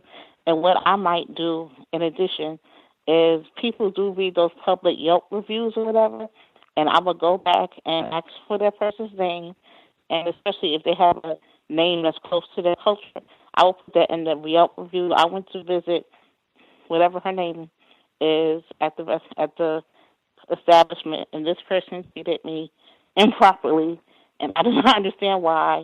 And, because that people do read those, and at a minimum, you do have that public recourse about that. About the young man, I think a lot of people gave a good suggestion about asking questions. So I had found a website with questions, because, you can say ask questions, but what questions do you ask if you've never asked questions before? Now, I don't know necessarily. They have some good questions, and they're kind of separated between boyfriend and girlfriend. What I would do is look at all of them. There are like 200 of them. I won't ask them all at once. That would definitely scare anybody away, even if they do agree with what you believe in. I might take a few at a time, ask them on each day, or have some kind of group event, or, watch. I know people watch things on TV or whatever. or a book reading. That would probably be more important. Discuss a book reading, and during that book reading, bring up some of these questions, put them in a bowl like a game or something like that. But the website here is pairedlife.com, and I can just send the link to Gus. I guess that's probably best. He could put it on the website or wherever he puts it. I mean, you Gus, wherever you put it, because like I said, and the questions for, like I said, they're for a boyfriend, but I think they will be good to ask a potential girlfriend. If the ones that are for a girlfriend, they will be good to ask a potential boyfriend. And they do put them in categories. Some I think are more important than others. But the first question they actually have is, if you could fix one world problem, what would it be? And I think we all know racism is a world problem, so you can kind of get some things out. Thank you. Oh, appreciate that. If you send me the site, I'll post it on the Facebook page. Share with other folks if they want to check out some of the questions to ask. I think Mr. Fuller, he talks about those 200 questions, and I've heard some of the questions he recommends asking as well. I think Mr. Edward Williams on counter-racism.com, he emailed me just the other day, checking on me about the flood as well. But he also has questions on his website, and people submitted a lot as well. You can go there and check out some of the questions, but that's always a good way to go as well. Anybody else that we missed? Greetings, Princess. Good to hear from you. Even with the whole flood situation, I was able to nab a few bars of my African heritage soap. It's been super helpful in this whole nasty situation. In fact, I went to yoga class. I went to 2 yoga classes, and even after sweating profusely in 2 yoga classes, I still smelled like African heritage soap. Wow. Well, that's good to hear. Good evening, everyone, and good evening, Gus. I'm very happy that you're back on air, because you did have me worried, as well as others. And I just wanted to share some workplace stuff. Is that okay? I mean, I know you've been gone for a month, so. Always appreciate hearing workplace racism. Okay, because I know you're going to enjoy this. So let me set this up this way. As of today, I had just learned my other manager, I'm a member of management where I currently work at in Ocala, Florida. And so my other manager was coming in to relieve me for the day because I had open. And basically, he was sharing with me some developments within the company that had just made national news. And basically what he was telling me was that the store manager and the assistant store manager were both out of town in Tampa at some type of convention, because our company has just went through with the acquisition of Rite Aid. So it's a lot of stuff going on, yada, yada. Well, apparently Tuesday, a customer had called and spoke with him, stating that she wanted to speak to a manager. She wasn't satisfied with whoever had answered the call and got the initial response, so she came in person to speak to a manager. And it just so happened to be my colleague. And basically she had stated that, you know, she's been coming to this location for a number of years since they opened up in 2008, and that she had just gotten word that our company is going to be adopting the transgender restrooms, in effect. And this broke Tuesday. They kept it from us, and so we just found out today after people came back from the convention, because apparently it came up in the meeting, because apparently there's a lawsuit where this out in California basically came into one of our store locations and wanted to use the restroom, and the associate went to take them to the restroom to let them in or whatnot, and the person demanded to go into the female's restroom, and the sales associate refused. Manager was called, and the manager upheld what the sales associate was saying. So after speaking with corporate and all this stuff, I don't know what transpired as far as the deal with the summit, but this is going to be in effect immediately in all store locations, and it had a lot of people up in arms. Even people on the floor today was pretty much just venting like, that's the line in the sand for them, because they're just not tolerating it because it's just too much stuff going on. So with that being said, 2 weeks ago, coming up this Monday, I had an incident with an employee that I've had an ongoing issue with for quite some time. This employee is of Puerto Rican descent. I classify her as white because she is very white identified, a Trump supporter, but she has apparently some, quote, black people in her family. But nonetheless, if you see her, I would still classify her as white. She's originally from New York. And so I guess she has this Bronx, Black Harlem, I don't know, Puerto Rican mentality, I don't know. But my stance, and I've been adamant about it for years, is that people of Latin descent or Hispanics, I treat and engage them as they are white, unless they prove elsewise. So, as I was coming into work that day, 2 weeks ago, this individual came at me about a situation with a customer who had made a purchase of $600 worth of gift cards. And our policy apparently is, which is she should know, we can only do 500 minimum. So, per day. And so she has this thing of trying to come at me in order to antagonize me, to ask me random stupid questions that she should already know about. And so today she wanted to pick the day to try and talk to me about this. So she did. I just told her, basically walk her through answering her own question. And as she was doing this, she was describing this customer who had came in as a nigger.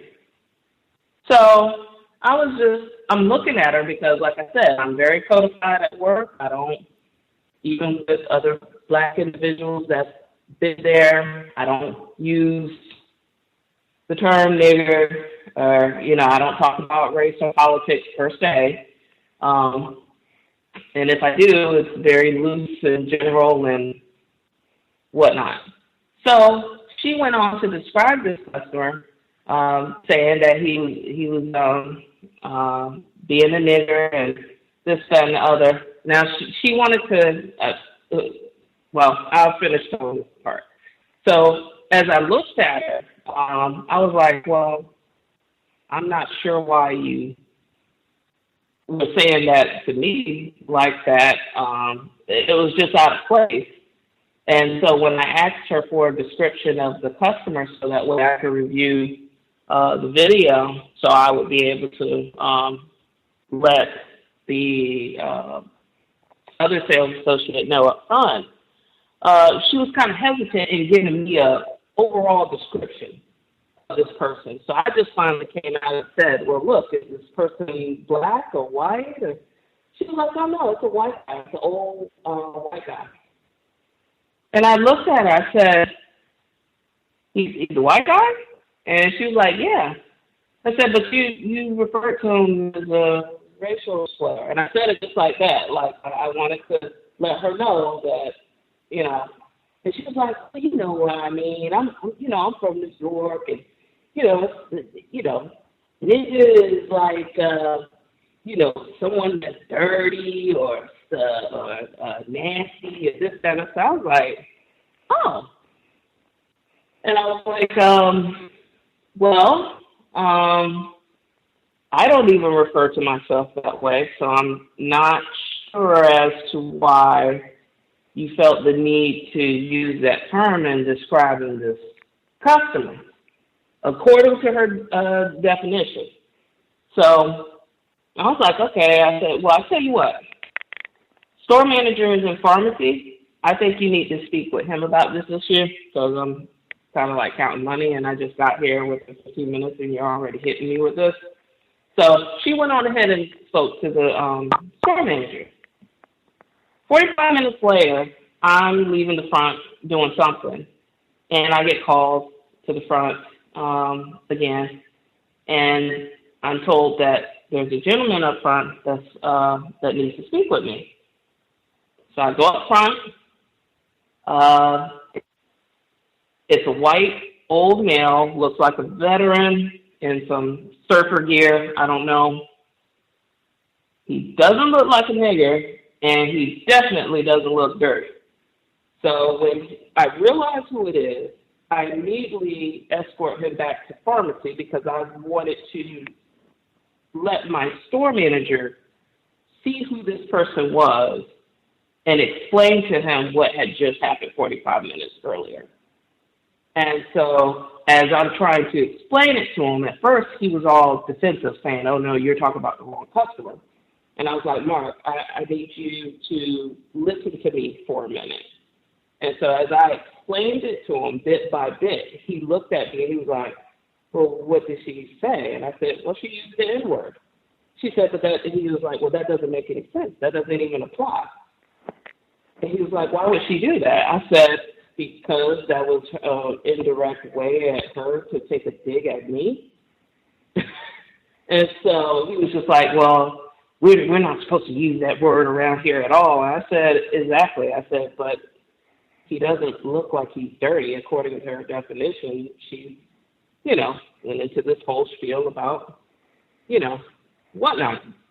So for the past 2 weeks, it's been a whole bunch of charading around because I'm trying to finalize my time there at this point. I am looking for work, but I'm just trying to just keep my cool, which is very hard because shortly after that, I had spoken to the pharmacy manager because I guess letting her know what was going on, because I call myself speaking with her at times when I need to vent about things going on in the store.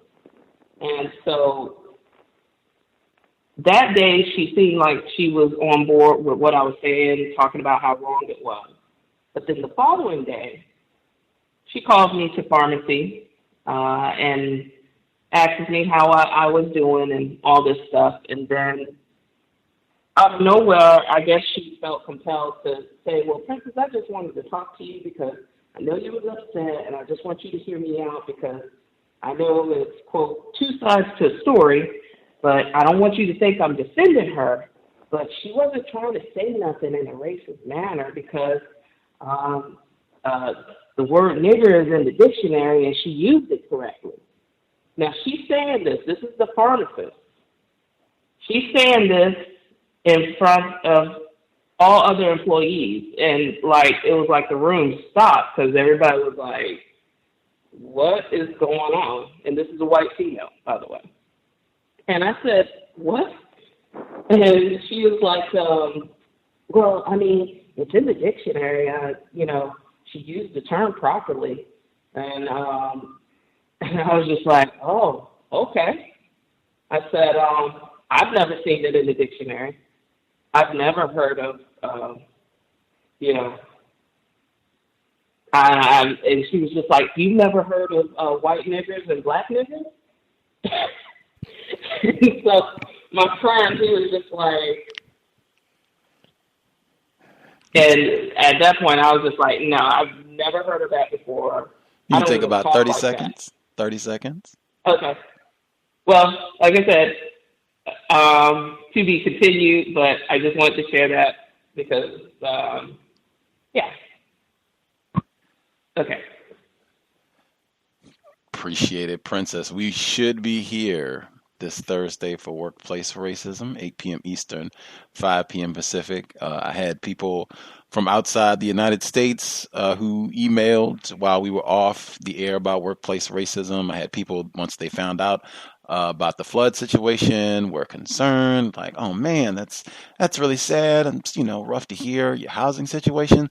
So when is workplace racism going to be back on? Because the white people have been acting up on the job and that sort of thing. So we should be back Thursday for workplace racism. We'll be looking forward to that if folks have suggestions. My quick thought for your, or I guess series of anecdotes with the situation where this female, you said you suspected racist, she's quote unquote Puerto Rican and all that, suspected racist, where she said nigger, where she was talking about this white guy.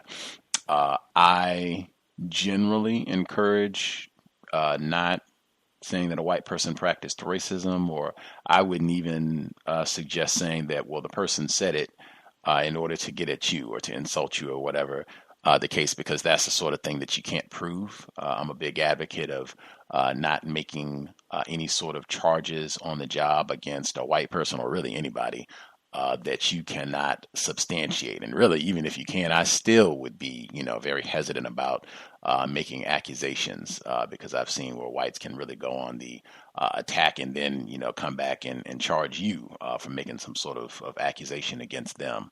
I would just, it was said, and, then folks can investigate as to what should be done about that and why she did it and all that. We can investigate and get those answers as we proceed. Other folks, did we miss anybody? Did anybody have a hand up that we missed completely? We want to get in before we wrap things up.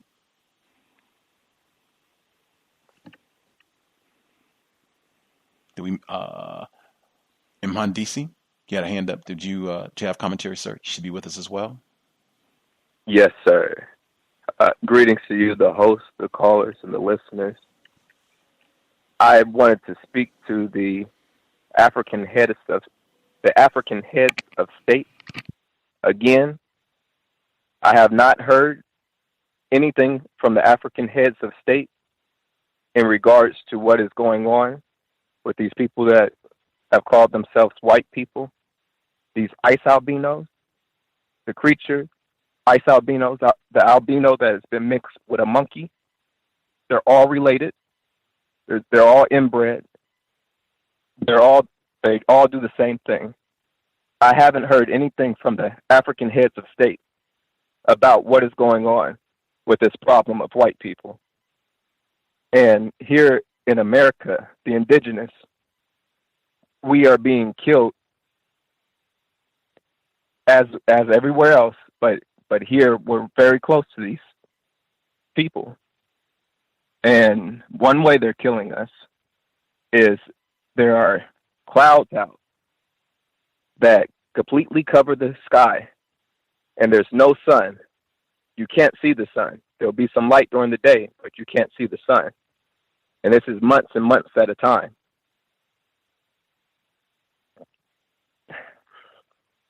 We need help.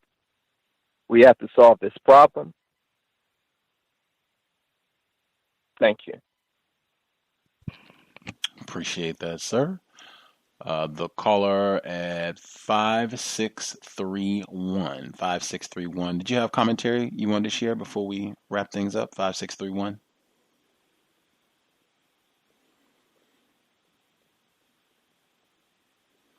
You just listening, or did you have a final word you wanted to get in? 5631. Oh yeah, Gus. I just wanted to say thank you to all the callers for giving me advice about what I had going on with that black female. What I didn't mention was that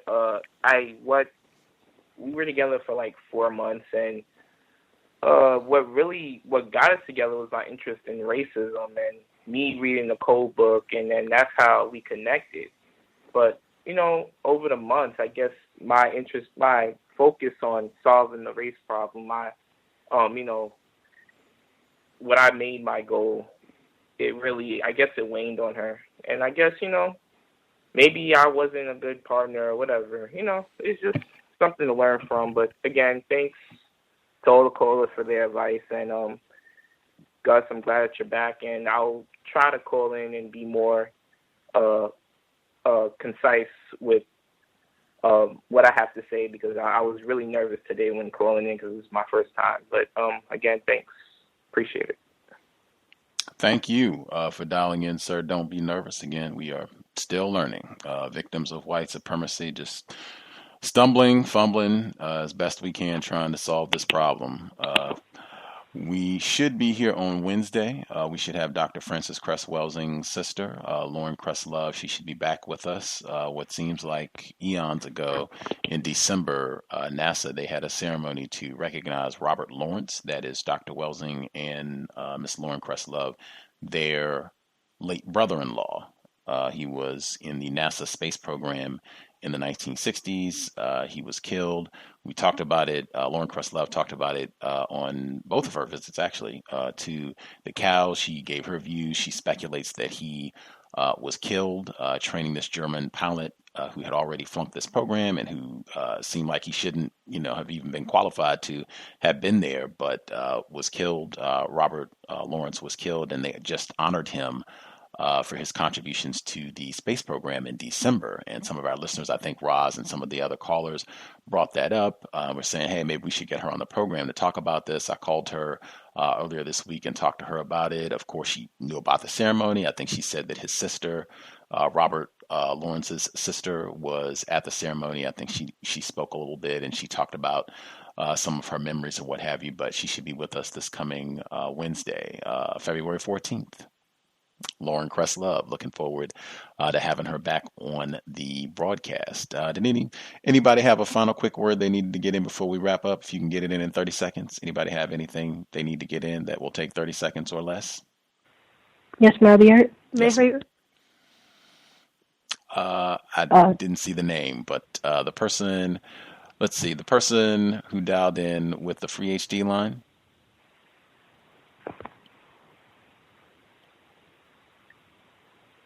I don't know if. Yes, go ahead, ma'am. Okay. I just want to quickly say, Gus, I've been praying for you, and I hope that you get to go home soon. And I've been promoting your PayPal link, and I plan to donate soon, and I hope others do too. And that was it. Much obliged. Thank you kindly for sharing, and I too hope we get to go home soon. Red in Nevada, that was quick. Did you have something you can get in 30 seconds or less? Yes, just quickly to that young male.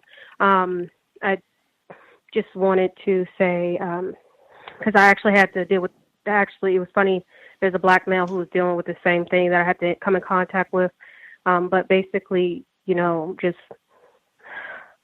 I guess what I'm trying to say is maybe it is actually going to just work out for the best. And, I'm glad that he is able to call in. And thank you. I'll mute my line. Right on. With that, we should be here, I think, Wednesday. If something happens, I'll update at Black Talk Radio Network and the Facebook page, all the regular outlets.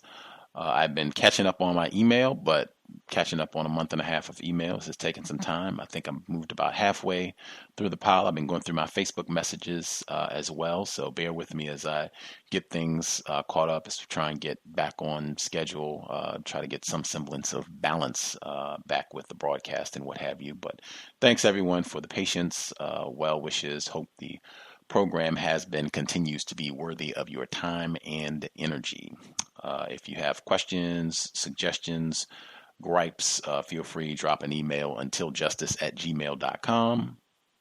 Untiljustice@gmail.com. I will definitely emphasize sobriety would be best under conditions of white supremacy.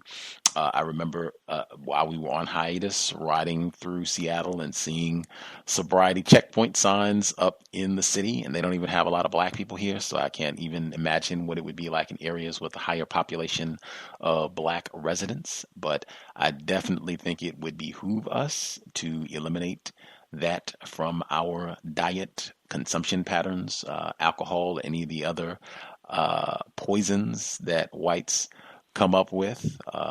That I think would help in our counter-racist effort from many different aspects, economics, just all the way around. You do not want to be in any environments where whites are consuming alcohol, extraordinarily dangerous.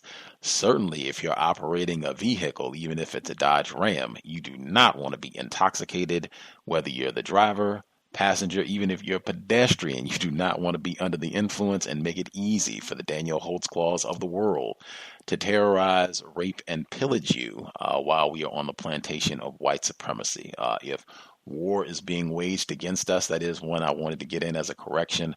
We are not at war, victims of racism. Racist man, racist woman, racist child, they are at war with us. That is a substantial difference. And if that is true, that should be reflected in our behavior. And I guarantee you, you are not going to be an alert counter-racist soldier if you are under the influence while you are out and about. That's it. Creator, we ask that you help us remain patient with other black people, victims of white supremacy. We ask that you help us remain patient with ourselves. Remind us to demonstrate the highest levels of black self-respect at all times, in all places, each and every time we are in contact with another black person. It has been time. Replace white supremacy with justice immediately. Cal signing out. Thanks all for tuning in. Nigga, you so brainwashed. I'm a victim, brother. Problem. You're a victim. Man, I'm a victim of 400 years of conditioning. Shut up. The man has programmed my conditioning. Even my conditioning has been conditioned.